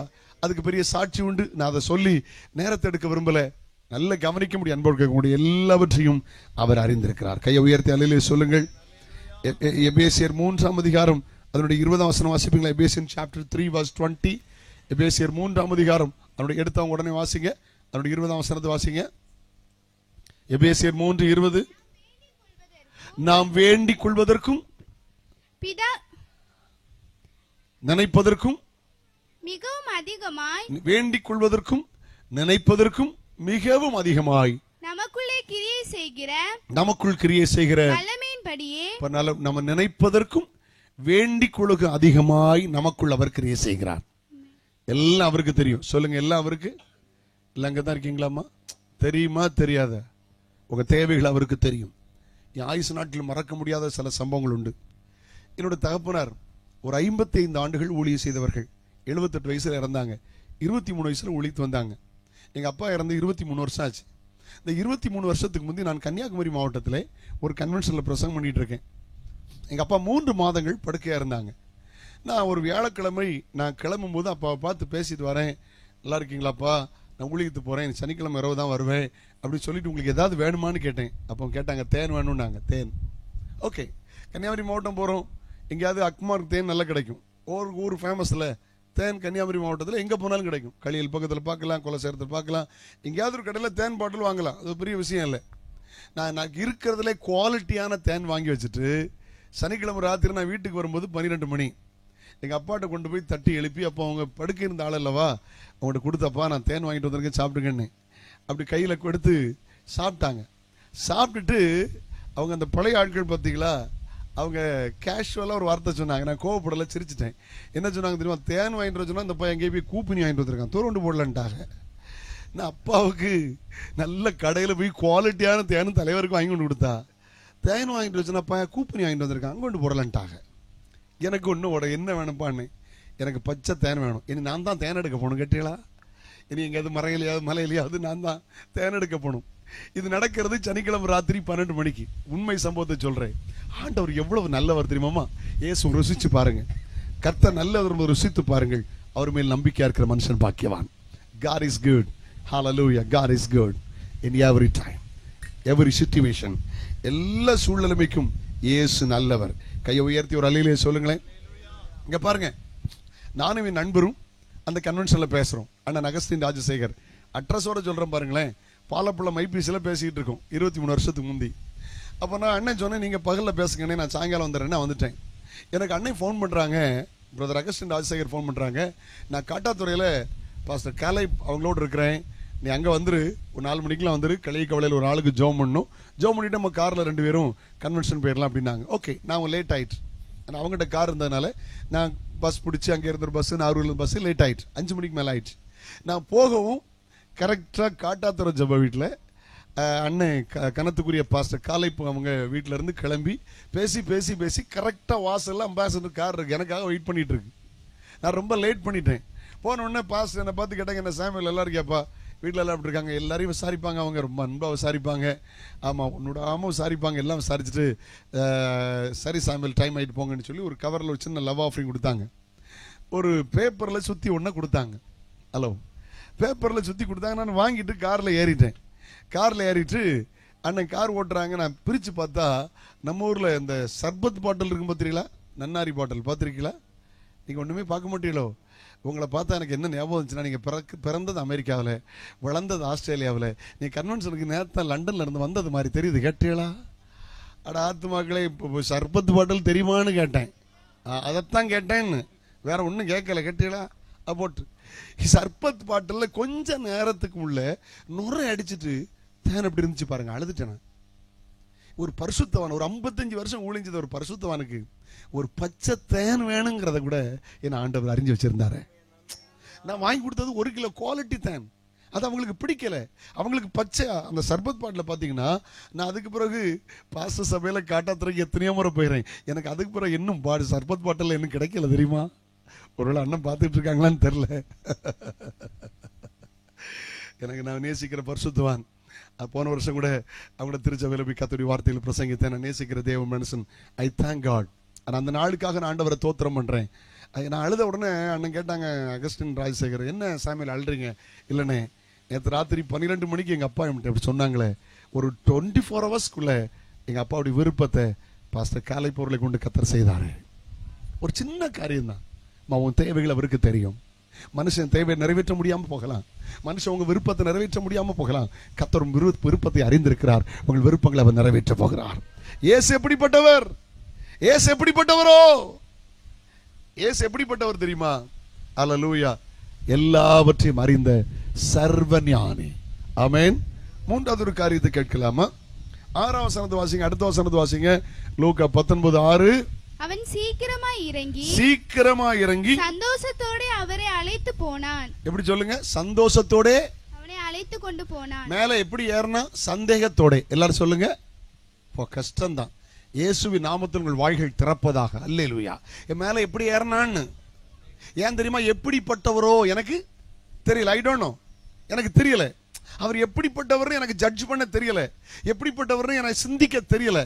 ஆமா, இயேசு எப்படிப்பட்டவரோ அப்படின்னு சந்தேகத்தோடு ஏறினான். இப்போ சந்தோஷத்தோடு அவரை கூட்டிட்டு போகிறான். இயேசு யார் தெரியுமா? துக்கத்தை சந்தோஷமாய் மாற்றுகிற கர்த்தர். யோவான் 16:20 சொல்லுகிறது, நீங்கள் அழுது புலம்புவீர்கள், உலகமோ சந்தோஷப்படும். நீங்கள் துக்கப்படுவீர்கள், ஆனால் உங்கள் துக்கம் சந்தோஷமாய் மாறும். இயேசு வெறும் மரச்சிலுவை சுமக்கவில்லை. ஹல்லேலூயா. இயேசு உங்கள் துக்கத்தை அவர் சிலுவையில சுமந்திருக்கிறார். கையை உயர்த்தி அல்லேலூயா சொல்லுங்கள். ஏசாயா தீர்க்கதரிசன புஸ்தகம் 60ஆம் அதிகாரம் 20ஆம் வசனம் சொல்லுகிறது, உன் சூரியனை அஸ்தமிப்பதும் இல்லை, உன் சந்திரனை மறைவதும் இல்லை, கர்த்தரே உனக்கு நித்திய வெளிச்சமாய் இருப்பார், உன் துக்க நாட்கள் முடிந்து போகும். விசுவாசிக்கிறவங்க கையை உயர்த்தி ஒரு அல்லேலூயா சொல்லுங்க.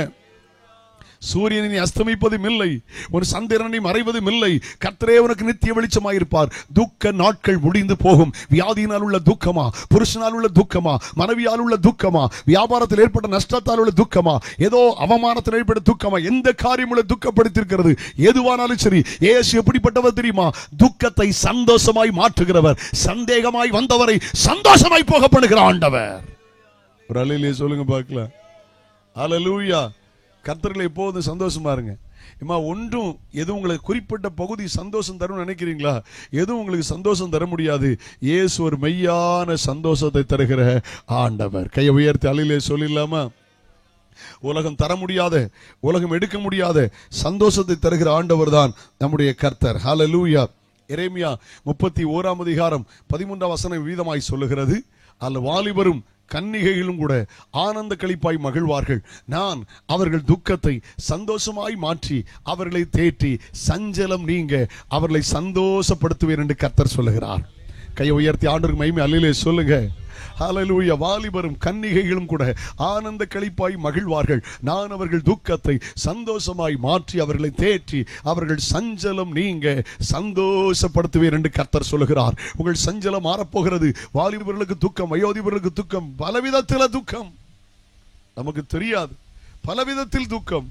எல்லாருடைய துக்கத்தையும் அவர் சந்தோஷமாய் மாற்றுகிற ஆண்டவர். கையை உயர்த்தி ஒரு அல்லேலூயா சொல்லுங்களேன். பலவிதத்தில் துக்கம். கவனிங்களேன், ஒரு உண்மை சம்பவத்தை சொல்லட்டுமா? ஆண்டவனை குட்டிமா உட்காருங்க. கமான் கமான், ஓடியா ஓடியா. கவனிக்க, கையை உயர்த்தி ஆண்டவருக்கு மகிமை அல்லேலூயா சொல்லுங்க. அல்லேலூயா அல்லேலூயா. ஆண்டவர் நல்லவர். என்னை கவனிக்க அன்போடு கேட்கிறேன். ஒரு 7 வருஷத்துக்கு முந்தி, 7-8 வருஷத்துக்கு முந்தி, இப்பொழுது அது தென்காசி மாவட்டம் என்று எண்ணுகிறேன். அப்பொழுது திருநெல்வேலி மாவட்டத்தினுடைய கடைசி சிவகிரி, அங்கே ஒரு பாஸ்டர் டேனியல், ஒரு பாஸ்டர் என்னை கன்வென்ஷனில் பிரசங்கம் பண்ண கூப்பிட்டுருந்தாங்க. ஒரு 7-8 வருஷங்கள் இருக்கும். ஓகே, லிசன், என்னை கவனிக்க அன்போடு கேட்கிறேன். நாங்கள் அது போயிருந்த போது 3 நாள் கன்வென்ஷன். என்னை சாப்பாடு என்னை கவனிக்கிறதுக்கு டியூட்டி கொடுத்துருந்தாங்க. அதில் ஒரு ஃபேமிலி, ஒரு பிரதர், ஒரு சிஸ்டர், மகா, பையன், 4 பேர் உட்காந்து என்னை கவனிச்சுட்டே இருந்தாங்க. நல்லா சிரிச்சுக்கிட்டே நீ கவனிச்சுட்டு இருக்காங்க. கவனம் கேளுங்க, சிரிச்சுட்டே நீ கவனிக்கிறாங்க. நான் அவங்களை யோசிக்கிறேன், இவங்களை எங்கேயா பார்த்துருக்கமா, இல்லை பார்த்த மாதிரி இல்லை, அன்னோன் பர்சன், எனக்கு தெரியல. ஆனால் அவங்க ரொம்ப தெரிஞ்சவங்க மாதிரி. இவன் பாஸ்டர் பிரைட் சிரிச்சாருன்னா என்னை தெரியாத ஆள் மாதிரி சிரிக்க முடியாது. அது எவ்வளோ நாள் தெரியும்னு அவங்களுக்கு எனக்கும் தெரியும். ஹலோ, எல்லாம் அங்கே தான் இருக்கீங்களா? ஆமேன். அந்த சிரிப்பில் தெரிஞ்சுட்டே பற்றியலா? ஆமாம், நாங்கள் ரொம்ப நண்பர்கள், பாலிய நண்பர்கள். ஆமேன். அல்லேலூயா. பாஸ் ஜோஸ் சொன்ன மாதிரி ரொம்ப தெரியும் நாங்கள். ஆமேன். கர்த்தர் நல்ல. அவன் ஒரு தெரிஞ்சவங்க சிரிச்சா அப்படி இருக்கும், அது மாதிரி சிரிக்கிறாங்க. பட் எனக்கு தெரியல, நம்ம எங்கே பார்த்துருக்குறோம் அப்படி போயிட்டு ரொம்ப அழகாக உபசரிச்சாங்க. சண்டே நைட்டு நான் கிளம்பும்போது எனக்கு மனசு கேட்கல, இவங்க இவ்வளோ சிரிச்சுட்டே உபசரிக்காங்களே, யாருன்னு கேட்டுருவோமே அப்படின்னு மெல்ல கேட்டேன். என்னை கவனிக்க அன்போடு கேட்கிறேன். மெல்ல கேட்டேன், நீங்கள் என்னை பார்த்துருக்கீங்களா? இதுக்கு முந்தி என்னை பார்த்துருக்கீங்களா அப்படின்னு மெல்ல கேட்டேன். அவங்க கண்கலங்க சொன்னாங்க. என்ன சொன்னாங்க தெரியுமா? பாஸ்டர், பார்த்துருக்கோம். சிவகாசி பட்டணத்தில் அவங்க சொன்னாங்க, 18 ஆண்டுகளுக்கு முன்பு ஒரு மண்டபத்தில் இயேசுபாதம் ஒரு பாஸ்டர் ஒரு கூட்டம் வச்சிருந்தார். ஆண்டவர் அறியாத குடும்பத்தை சார்ந்தவள் நான். கவனிக்க அன்போடு கேட்கிறேன். அன்றைக்கு பயங்கர கடன் பிரச்சனை. அவன் பிறந்து அவனுக்கு சில மாதங்கள் தான் ஆகியிருந்தது. என் பையன் இப்போ அவன் டிப்ளமோ படிச்சிருக்கிறான். சில மாதங்கள் தான் ஆகியிருந்தது. வீட்டில் விஷ பாட்டிலை வாங்கி வச்சுட்டு தற்கொலை பண்ணுறதுக்காக ரோட்டில் இட்லி வாங்க வந்தோம். இட்லி வாங்கிட்டு போய் முக்கி செத்துடணும் அப்படின்னு நாங்கள் தீர்மானத்தோடு நாங்கள் வந்தோம். ஆனால் வந்தபோது திடீர்னு பக்கத்து வீட்டுக்காரங்க காப்பாற்றிடப்படாத, அதனால ஒன்று செய்வோம், நைட்டு 10 மணி பிறகு சாவோம் அப்படின்னு வரும்போது அந்த கல்யாண மண்டபத்தில் சத்தம் கேட்டுச்சு. ஏதோ அல்லேலியா கூட்டம் நடக்குது, கொஞ்சம் உள்ளே போகலான்னு வந்தோம். உள்ளே போன போது நீங்கள் அன்னைக்கு ஞாயிற்றுக்கிழமை ராத்திரி, இன்னைக்கு எங்களுக்கு சத்தியம் தெரியும், நீங்கள் நியாயத்தீர்ப்பை பற்றி பேசுனீங்க. நியாயத்தீர்ப்பு, இயேசு வரப்போகிறார், நியாயத்தீர்ப்பு, அந்த வார்த்தை எங்கள் காதில் கேட்டுட்டே இருந்துச்சு. இதை கவனிக்க அன்போடு கேட்கிறேன். கர்த்தர் நல்லவர். கையை உயர்த்தி ஒரு அல்லேலூயா சொல்லுங்களேன். சந்தோஷமா அல்லேலூயா சொல்லுங்களேன். மகிழ்ச்சி ஒரு சொல்லுங்க அல்லேலூயா. ஓகே, என்ன கவனிங்க. ரொம்ப சந்தோஷமா, நல்லா அழகா இருக்கு இயற்கை. ஆமாம், எனக்கு ரொம்ப மகிழ்ச்சியா இருக்கு. ஆமேன் ஆமேன். கை உயர்த்தி அல்லேலூயா சொல்லுங்களேன். ஓகே, கவனிங்க. நீங்கள் பேசுனீங்க, நாங்கள் யார் இயேசு ஏற்றுக்கொண்டானுமோ நாங்கள் முன்னால் வந்தோம். அந்த பாஸ்டர் எங்களை உடனே பிடிச்சிட்டாங்க. அந்த கூட்டத்துக்கு வந்து போனப்போ தற்கொலையின் எண்ணம் எங்களை விட்டு மாறிட்டு வீட்டுக்கு போன அந்த சபைக்கு வர ஆரம்பித்தோம். ஆண்டவரை ஏற்றுக்கொண்டோம், ரட்சிக்கப்பட்டோம், ஞானஸ்நானம் பெற்றோம். ஹல்லேலூயா. எங்கள் வாழ்க்கை மாறியது, கடன் பிரச்சனை மாறியது. கர்த்தர்கள் வந்துட்டோம். என் பிள்ளை 1 வயசு ஆயிட்டான். இப்போ அவனுக்கு பேரே வைக்கல. ஏன்னா நாங்கள் சாகணும்னு நினச்சதுனால பேர் வைக்கல. நான் புருஷ மனைவியாக பேசணும், கிறிஸ்தவ பேர் எங்களுக்கு ரொம்ப தெரியாது. அப்போ என் புருஷன் சொன்னார், நம்ம அந்த சாமுவேல் ஜெபராஜ்னு ஒரு ஆள் பிரசங்கத்தை கேட்டு தானே நம்ம கர்த்தர்கள் வந்தோம், அதனால ஒன்று செஞ்சிருவோம், அவனுக்கு சாமுவேல் ஜெபராஜ்னு பேர் வச்சிருவோம். அவங்க சொன்னாங்க, இவன் டிப்ளமோ படித்து முடிச்சிருக்கான், இவன் பேர் என்ன தெரியுமா? சாமுவேல் ஜெபராஜ். ஹலோ, நான் அப்படி லைட்டாக சிரித்தேன். ஆனால் காரில் வரும்போது என் கண்கள் குளமானது. ஹல்லேலூயா. போன வருஷத்தில் பாருங்க, இன்னொரு சம்பவம் பாருங்களேன். இது ஒரு 7-8 வருஷம் ஆயிட்டு. அப்படி இதே சாட்சியை, ஏதோ ஒரு பிரசங்கத்துக்காக இந்த சாட்சியை நான் கோயம்புத்தூர்ல ஒரு ஸ்தாபன கன்வென்ஷன்ல பேசிக்கிட்டு இருக்கேன். ஸ்தாபன கன்வென்ஷன் இப்படி ஒரு சம்பவம் நடந்துச்சுன்னு சொல்லி பேசிக்கிட்டு இருந்த போது, நான் கூட்டம் முடிகிறதுக்குள்ள அவங்க என்னை வெளியே கூட்டிட்டு வந்துட்டாங்க லாட்ஜ் போறதுக்காக. ஒரு தம்பி வந்து நின்னா, பாஸ்டர் நான் தான் சாமுவேல் ஜெபராஜ், ஞாபகம் இருக்காண்ணா? அல்லேலூயா. அவங்க அந்த சர்ச்சில் இருக்காங்க. திருமணமாகி இப்பொழுது அவனுக்கு ஒரு பிள்ளை இருக்குது. அந்த பிள்ளை கூட ஏன்டா தான் பெயர் வைக்கணும்னு கேட்டான். நான் 1-2 பெயரில் ஏதோ ஆண்டவர் அனுமதிக்கிற பெயர் வைப்பா அப்படின்னு. அதுக்கு பிறகு ஒரு குழந்தை, அதில் ஒரு பிள்ளை கல்லூரி படித்து, இவள் பைபிள் காலேஜ் படித்து ஊழித்து அர்ப்பணித்திருக்கிறாள். எல்லாம் நல்ல கவனிக்க முடியும். உங்கள் அன்போடு கேட்கிறேன். ஆண்டவர் யார் தெரியுமா? துக்கத்தை சந்தோஷமாய் மாற்றுகிற கர்த்தர். கையை உயர்த்தி அல்லேலூயா சொல்லுங்க. நீங்க துக்கத்தோடு வாழ வேண்டிய அவசியம் இல்லை. கல்வாரி சிலுவையிலே இயேசு துக்கத்தை அவர் சுமந்து விட்டார். ஆமென் சொல்லுங்க. ஹல்லேலூயா. அதை நீங்கள் விசுவாசித்தால் போதும், நம்பினால் போதும், உங்கள் துக்கம் சந்தோஷமாய் மாறும். இயேசு எப்படிப்பட்டவர்? சந்தோஷம் தருகிற கர்த்தர். ஆமென். 4வது வாசிக்கலாமா? 19ஆம் அதிகாரம் 5ம் 7ம் வாசிங்கள். 19:5 அதனுடைய 7 வாசிங்கள். இயேசு அந்த இடத்தில் வந்தபோது அண்ணாந்து பார்த்து அவனை கண்டு, சகேயுவே, நீ சீக்கிரமாய் இறங்கி வா, இன்றைக்கு நான் உன் வீட்டிலே தங்க வேண்டும் என்றார். இன்றைக்கு நம்ம வீட்டில் தங்க வேண்டும் என்றார். அந்த 7ஆம் வசனத்தை வாசிங்க. அதை கண்ட யாவரும் இவன் பாவியான மனுஷனிடத்தில் தங்கும்படி போனார் என்று முறுமுறுத்தார்கள். எப்படி இவர் பாவியான மனுஷன் விட்டு போறான் முறுமுறுத்தார்கள். 4வது என்ன தெரியுமா? ஆண்டவர் எனக்கு என்ன கற்றுக் கொடுத்தார் தெரியுமா? சரியில்லாதவனை சரி செய்து தங்குகிற கர்த்தர். அல்லேலூயா. சரியில்லாதவனை சரி செய்து தங்குகிற கர்த்தர். என்னை கவனிக்க அன்போடு கேட்கிறேன். இவர் பாவியான மனுஷன் வீட்டுக்கு போறார். சகை வாழ்க்கை எப்படி? நான் சிரிச்சிட்டேன் பைபிள் வாசிக்கும் போது. இவர் சொல்றாரு, இயேசுநாதர் கூட நடந்து போகும்போது சொன்னார், ஆண்டவரே நீ ஆட்சி அநியாயமா வாங்கியிருந்தா 4 திருப்பி கொடுக்க. எப்படியா? பைபிள்ல படிச்சேன். 4 பங்கு யாரு திருப்பி கொடுப்பான்னா, கவனிங்க, ஆடு களவாண்டு தின்னவன் 4 பங்கா கொடுக்கணும், மாடு களவாண்டு தின்னவன் 5 பங்காடு கொடுக்கணும். அப்ப சகவி யார் தெரியுமா? ஆட்டு களவாணி. ஹலோ, நான் பைபிள்ல படிச்சேன், லேவியராகமத்தில் படிச்சேன். பைபிள் அப்படி போட்டிருக்கு, சட்டம் இருக்கு, பழைய ஏற்பாடு சட்டம். இது ஆட்டு களவாணி கேஸு. ஹலோ, அவரை சரி செய்து சொல்றாரு, உலகம் உன்னை தப்பா பேசுது, உலகம் உன்னை அசிங்கமா பேசுது, நான் இன்னைக்கு உன் வீட்டில் தங்க போறேன்ப்பா. சரி செய்து தங்குகிற கர்த்தர். இயேசு எப்படிப்பட்டவர்? சும்மா நீ பார்த்துட்டு போக விட மாட்டார். அவரே வருவார், உன்னை தேடி வருவார். கையை உயர்த்தி அல்லேலூயா சொல்லுங்களேன். அல்லேலூயா. சரியில்லாதவனை சரி செய்து தங்குகிற ஆண்டவர். ஆமென். ஆண்டவருக்கு ஸ்தோத்திரம். வாழ்க்கையை மாற்ற போகிறார். உங்கள் வாழ்க்கையை மாற்றி அமைக்க போகிறார். ஹல்லேலூயா. அவருடைய பரிசுத்தமுள்ள நாமம் மகிமைப்படுவதாக. இன்னைக்கு நம்ம வீட்டில் தங்கணும் அப்படிங்கிறார். ஜனங்கள் சொல்றாங்க ஒரு பாவியான மனுஷங்கிறார். அல்லேலூயா. அம்மா, பாவினா சில கோவம் வருது. தெருவில் வந்து பிரசங்கம் பண்ணா பாவின்னா யார் பாவிங்க? தோத்துறோம். நீ பாவியா இருக்கிறதுனால தான் பாவம்னு சொல்றோம். சில பாவமே இல்லாட்டா நான் சொல்லது புரிஞ்சிருங்க பாப்போம். உலகத்துல பாவமே இல்லைன்னா நான் சொல்லதை வச்சு புரிஞ்சிருங்க பாப்போம். ட்ரெயின்ல பாருங்க, ட்ரெயின்ல போறோமா, ரிசர்வேஷனோ அன்ரிசர்வேஷனோ போறோம். சரி, அங்க பாத்ரூம் இருக்கு. அந்த பாத்ரூம்ல ஒரு 50 ரூபா செயினை கட்டி போட்டிருக்கு. ஏன் தெரியுமா? அந்த பாவிகள் களவாண்டு போயிருவான்னு. இப்ப பாவி உண்டா இல்லைன்னு நீங்க சொல்லுங்கன்னு. உங்களுக்கு விளங்காத உலகத்தில் பாவியே இல்லைன்னா அந்த கப்பை அப்படி வச்சுட்டு போயிட்டா போதும். சில்வர் கப்பை கொண்டுட்டு போயிடுவான். சில்வர் கப்பை செயினில் கட்டி போட்டிருக்கு பார்த்தீங்களா? ஏமா நீங்கள் இங்கே கண்டியலான்னு அதை விடுங்க. ஏமா ஐஓபி பேங்கோ அல்லது எஸ்பிஐ பேங்கோ அல்லது டிஎம்பி பேங்கோ போங்க, 5 ரூபா பேனாவை ஒரு கயிறில் கட்டி போட்டிருக்கு. ஏன்னா பாவிகளுங்க வருவான்னு தெரியும், அடிச்சு மாற்றி கொண்டு போயிடுவான். ஏமா பாவி இல்லைன்னு சொல்லிட்டீங்களா சிஸ்டர் பிரதர், இந்த ராத்திரி உனக்கு வீட்டை திறந்து வச்சுட்டு படு, நாளைக்கு காலையில் இந்த வீட்டில் பாவி உண்டா இல்லையான்னு பார்த்துடலாம். சகோதரா கடை வச்சிருக்க சகோதரா, பாவிங்க எவன் பாவி, உன் கடையை திறந்து போட்டுவான், நாளைக்கு காலையில் தெரியும் உன் கடை உண்டா இல்லையான்னு. கோபப்படாத, தோத்திரம்.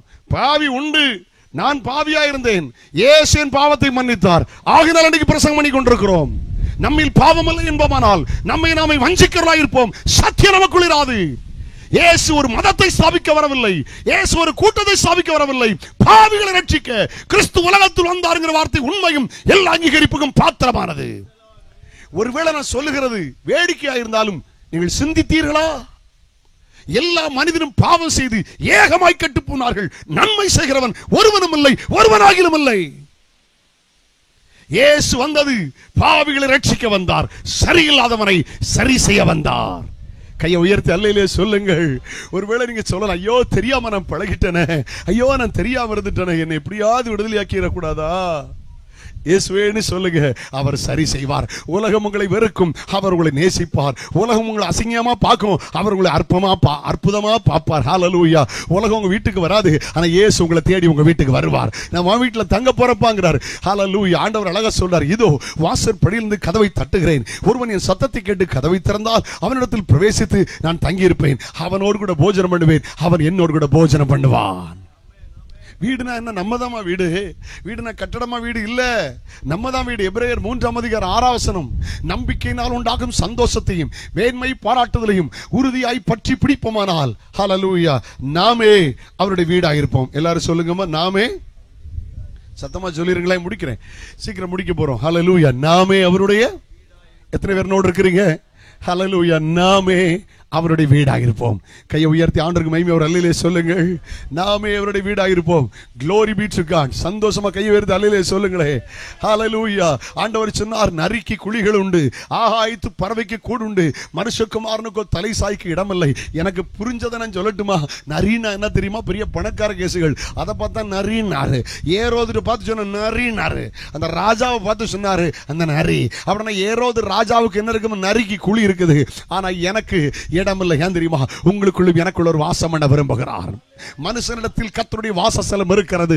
ஹல்லேலூயா. அவர் கைகளினால் கட்டப்பட்ட கோயில்களில் வாசம் பண்ண விரும்பவில்லை, உங்களுக்குள்ள அவர் வாசம் பண்ண விரும்புகிறார். ஹல்லேலூயா. இயேசுவே எனக்குள் வாரும் என்று சொன்னால் அவர் வந்து தங்கி வாசமாயிருப்பார். அவர் தனி நபர் அல்ல, அவர் சர்வ வியாபி. God is not person, God is presence.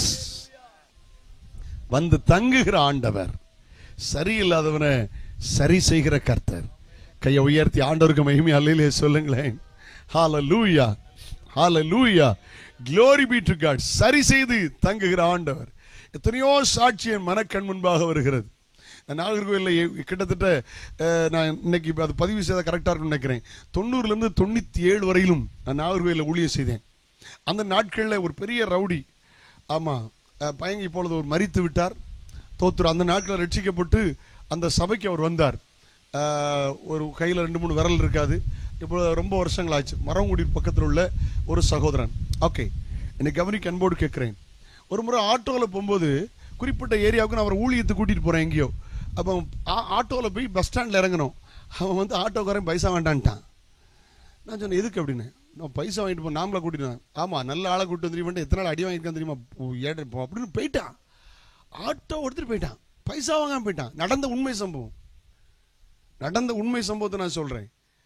நான் தான் ஆட்டோ பிடிச்சி கூப்பிட்டு வந்திருக்கிறேன். நான் அடி வாங்கி ஜாவதுக்கா இவன்ட்ட நான் அடி வாங்கியிருக்கேன் தெரியுமா, என்ன நீங்கள் வேண்டாம்னு போயிட்டான். இல்லை நான் மாறிட்டேன், அவன் சொன்ன பேசி முடிக்கிறவன் போயிட்டான். அவ்வளோ துன்மார்க்க மனையை ரட்சித்து ஹல்லேலூயா கர்த்தர் விசுவாசியா மாட்டியிருந்தார். கையை உயர்த்தி அல்லேலூயா சொல்லுமா. சரியில்லாதவனை சரி செய்கிற ஆண்டவர்.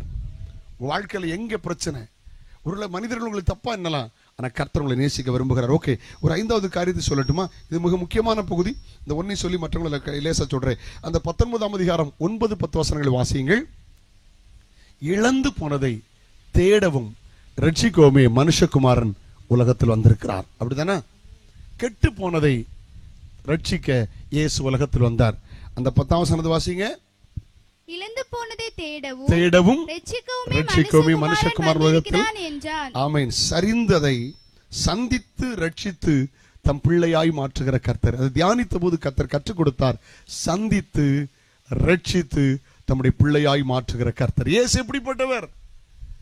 ஆமா, நல்ல கவனிங்க. ஒரு உண்மை சம்பவத்தோடு இந்த செய்தி நான் முடிவுக்கு கொண்டு வரலாம் என்று எண்ணுகிறேன். சந்தித்து ரட்சித்து தம் பிள்ளையாய் மாற்றுகிற கர்த்தர்.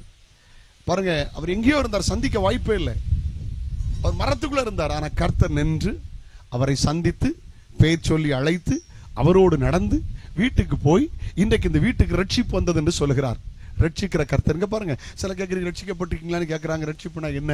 ரட்சிப்புனா என்ன பிரதர் அப்படின்னு கேட்கீங்களா? ஒரே வார்த்தையில சொல்றேன். ரட்சிப்புங்கிற வார்த்தைக்கு ஆங்கிலத்தில் சால்வேஷன் அப்படின்னு அர்த்தம். அப்படின்னு அர்த்தம் சால்வேஷன் மீன் டெலிவரன்ஸ். ரட்சிப்புங்கிற வார்த்தைக்கு அர்த்தம் விடுதலைன்னு அர்த்தம். ஒரு 44 வருஷத்துக்கு முன் திரும்பி பார்க்குறேன். ஒரு 44 வருஷத்துக்கு முந்தி ரொம்ப எங்கள் ஊரில் தண்ணீர் கஷ்டம். போர்வெல் கிடையாது, ஒன்றும் கிடையாது. நான் சின்ன பையன். அப்போ குளிக்கணும்னா குளத்துக்கு தான் போகணும். எங்கள் ஊரில் ரயில்வே ட்ராக் பக்கத்தில் ஒரு குளம் இருக்குது. அந்த குளத்தில் குளிக்க போனோம். அப்போ அந்த தண்ணி ரொம்ப நல்லா இருக்கும். அப்போ அதில் இறங்கின உடனே பார்த்தீங்கன்னா 10 அடி ஆழம் இருக்கும். ஏன்னா அந்த ட்ராக்ல மெட்டல் சரியக்கூடாதுன்னு போட்டு வச்சிருக்காங்க. நான் சின்ன பையன், அதில் பிடிச்சிட்டே குளிப்பேன். எனக்கு நீச்சல் தெரியாது. அதில் அந்த 7ஆவுக்கு வயல் போனவங்க எனக்கு நீச்சல் தெரியுன்னு ஒரு ஆள் பிடிச்சி என்னை தள்ளிட்டார். நல்ல வேலை நான் அப்படி முங்கி தண்ணி குடிச்சு மேலேயும் கீழே வரும்போது 4 பேர் தூக்கி வெளியே போட்டாங்க. அல்ல, அன்னைக்கே செத்துருப்பேன். அதுக்கு பேர் தான் ரட்சிப்புன்னு அர்த்தம். அதுக்கு பேர் தான் விடுதலைன்னு அர்த்தம். ஹலோ, தண்ணி குடிச்சு ஜாகும்போது 3 தடவை மேலே கீழே வருவாங்களாம். அப்படி கேள்விப்பட்டேன். உள்ள ஆவி ஆத்துமா சரீரத்துக்கு 3 தடவையான்னு தெரியல. நான் எத்தனை தடவை மேலே கீழே வந்தேன்னு தெரியல. கேட்டீங்களா? தூக்கி போட்டாவ தப்புனேன். அல்ல, அன்னைக்கே போக்கேமா பாவத்தில் முங்கிருக்கணும், சாபத்தில் முங்கிருக்கணும், அசுத்தத்தில் முங்கிருக்கணும், அக்கிரமத்தில் முங்கிருக்கணும். ஆனா முங்கி சாகாம இயேசு தூக்கி எடுத்தார். அது பேர் தான் ரட்சிப்பு. பழைய பாடல்ல ஒரு அடி சேர்ந்து 2-4 பழைய பாடல் ஒரு அடி பாடுமா? சேர்ந்து கைத்தறி பாடலாமா? சேற்றில் விழுந்த என்னை அவர் தூக்கி எடுத்தார், நாற்றமெல்லாம் ஜீவ ரத்தம் கொண்டு மாற்றினார். கைத்தட்டி பாடுவோம். என்னை அவர் தூக்கி எடுத்தார், கொண்டு மாற்றினார், ஆனந்தம் கொள்ளுவேன், அவரை நான் பாடுவேன் உயிருள்ள நாள் வரையில். அல்லேலூயா, ஆனந்தம் கொள்ளுவேன்.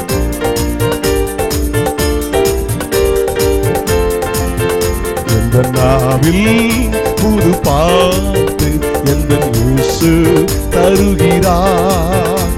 எந்த நாவில் புது பாட்டு எந்த இயேசு தருகிறார்.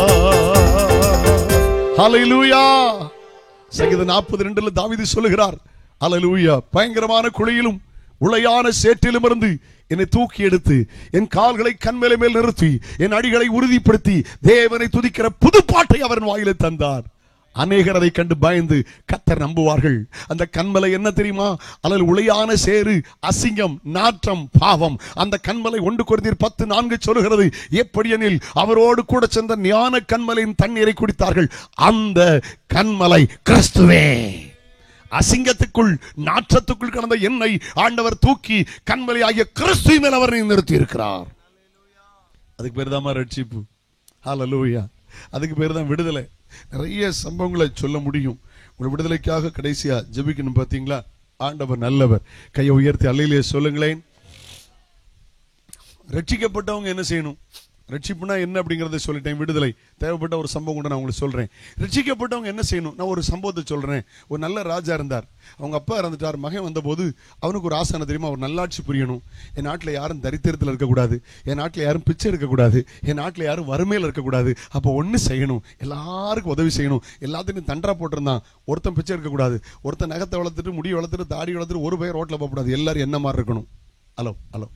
ஒரு நாள் அப்படி நாடு மாறிக்கிட்டே இருக்கு. நடந்த சம்பவம் நாடு மாறிக்கிட்டே இருக்கு. ஒரு நாள் ராஜா அப்படி கொலு மண்டபத்தில் பார்க்கும்போது உலா வீதியா ஒருத்தன் நீளமான முடி வளர்த்து நகை வளர்த்து தாடி போட்டு அப்படி பிச்சைக்காரனா போறான். ராஜாவுக்கு ரொம்ப கோவம் வந்துட்டு அவனை கூட்டிட்டு வா அப்படின்னாரு. குளிப்பாட்டி ட்ரெஸ் போட்டுட்டு என்ன கூட்டிட்டு வாங்க, நீட்டா கூட்டிட்டு வாங்க.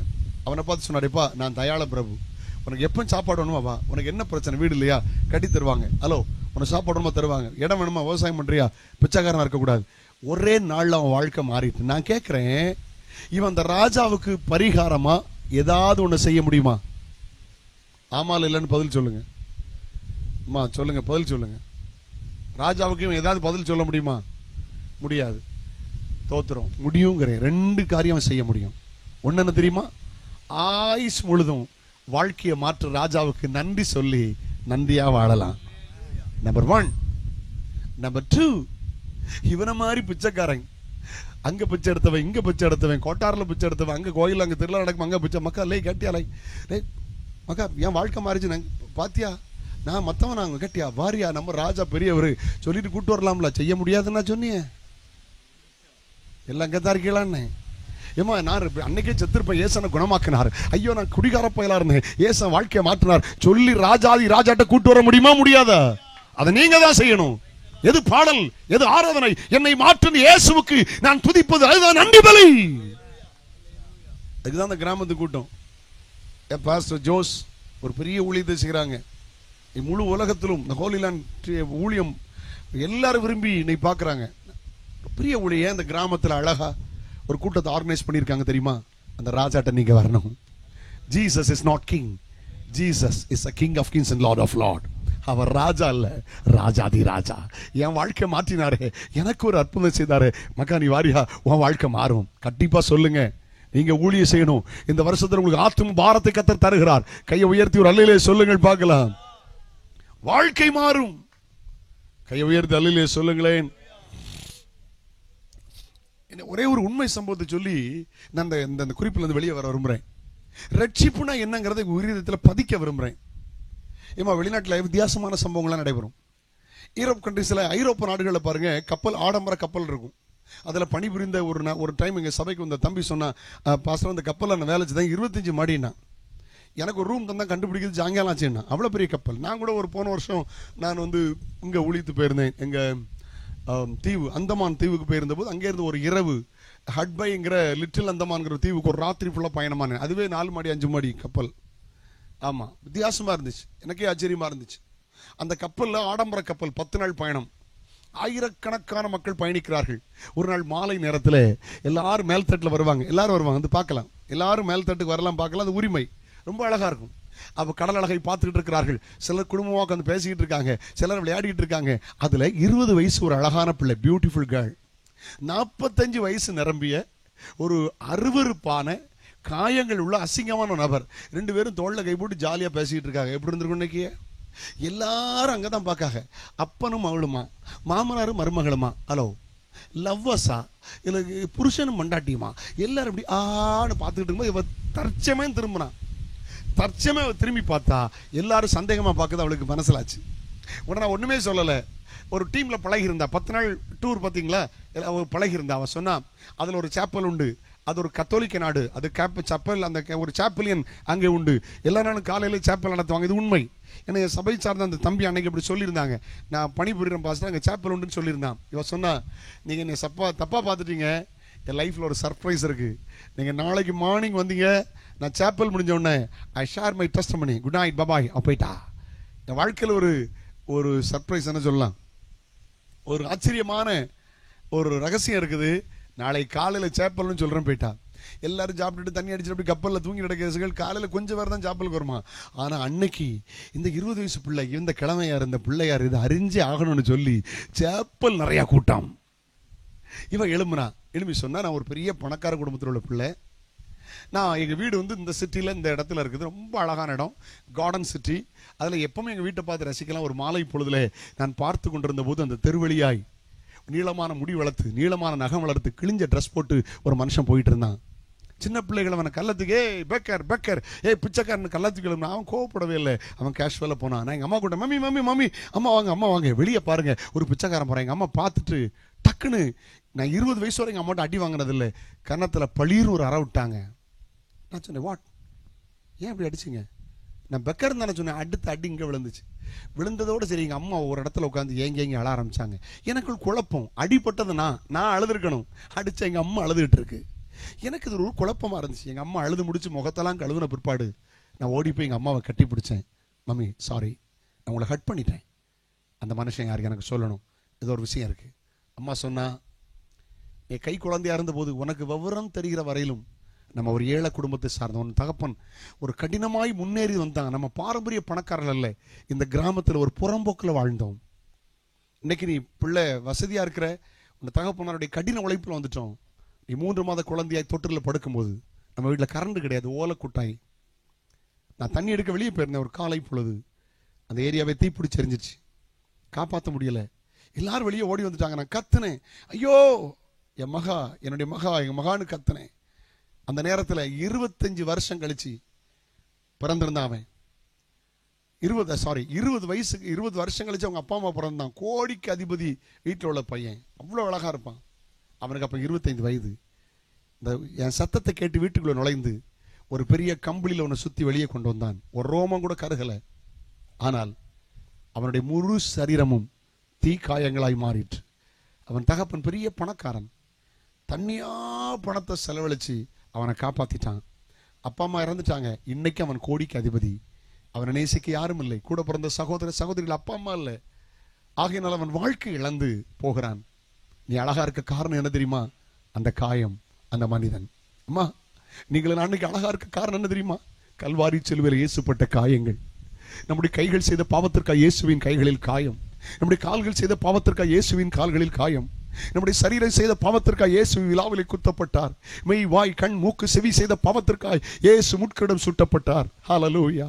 அழகும் சௌந்தரியம் உள்ள கர்த்தர் தன் அழகை இழந்தார். நாம் பார்த்தபோது விரும்பப்படத்தக்க ரூபம் அவருக்கு இல்லாதிருந்தது. நீங்க அழகா இருக்கணுங்கிறதுக்காக அவர் தம்முடைய அழகை இழந்தார்.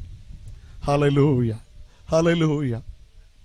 இந்த மாமனிதரை உன்னை திருமண வயது வரலையும் கொண்டு வரக்கு காரணம் என்ன தெரியுமா? அவனுடைய தியாகம். அவனை பார்க்கும் போதெல்லாம் நான் அழுது கொண்டிருக்கிறேன். ஹல்லேலூயா. அந்த இரவு முழுவதும் அவள் தூங்கவில்லை, இரவு முழுவதும் தூக்கம் வரவில்லை. அவருடைய காயங்கள் அழகாய் தோன்றிவிட்டது. இயேசுவின் காயங்கள் உனக்கு அழகாய் தோன்றட்டும். ஏன் தெரியுமா? அவனுடைய கைகளின் பாவத்திற்காக அவர் கைகளில் ஆணி அறையப்பட்டார். ஹல்லேலூயா. சிலுவையை பற்றி உபதேசம் கெட்டுப்பொருளுக்கு பைத்தியமாயிருக்கும், ரட்சிக்கப்படுகிற நமக்கோ அது தேவ பலன். கையை உயர்த்தி ஆண்டவருக்கு மகிமை அல்லேலூயா சொல்லுங்கள். ஹல்லேலூயா.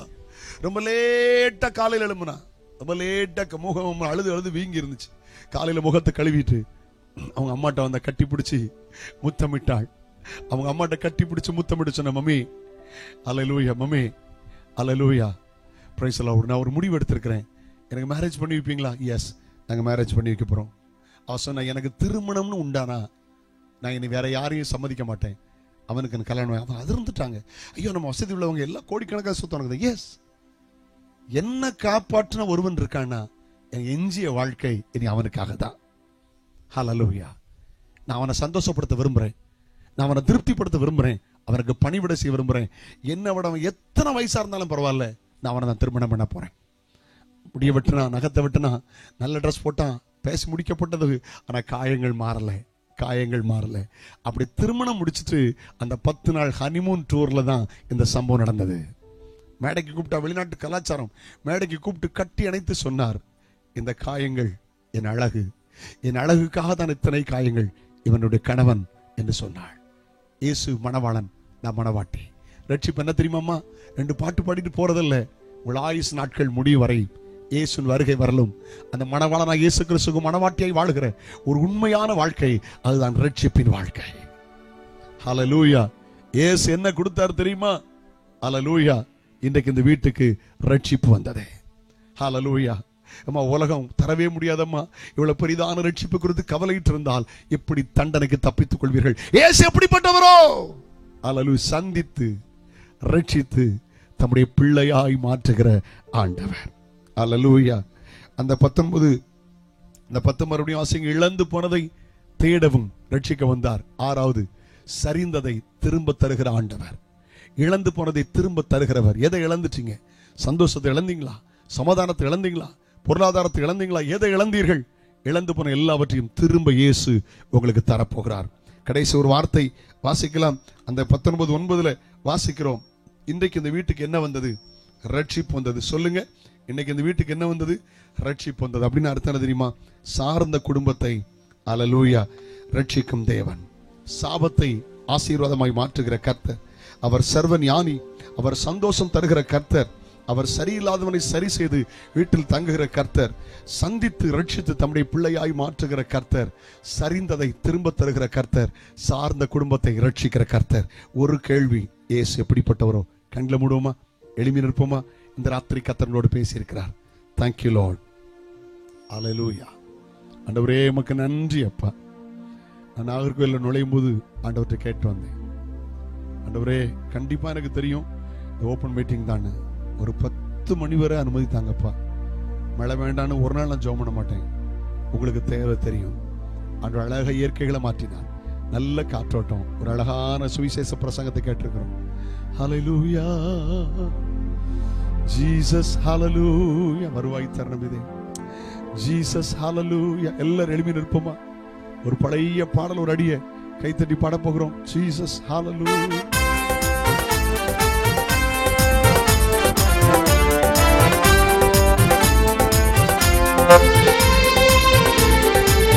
சேர்ந்து பாடுமா, கரங்களை தட்டி பாடுமா.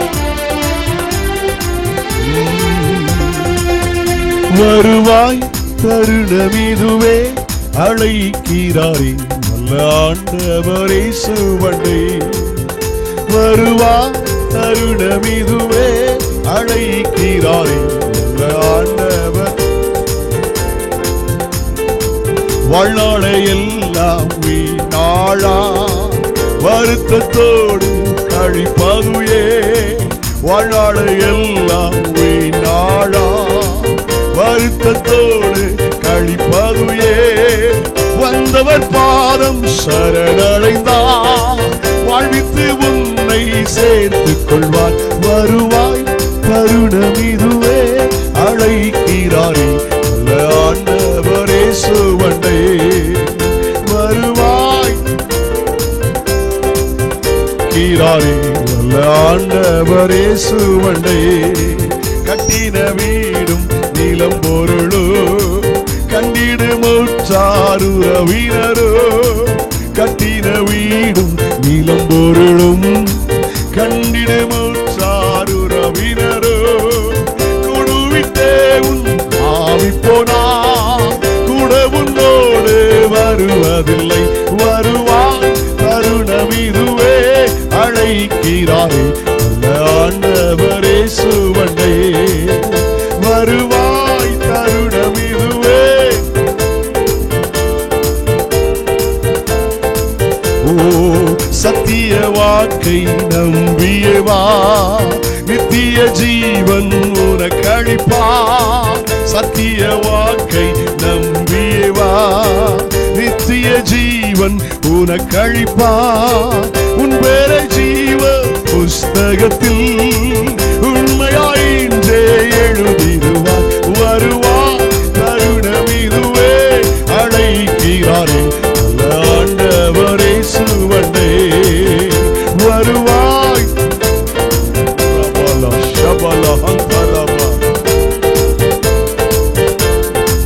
தீராத பாவம் வியாதியையோ, மாறாத உந்தன் அழகினமோ.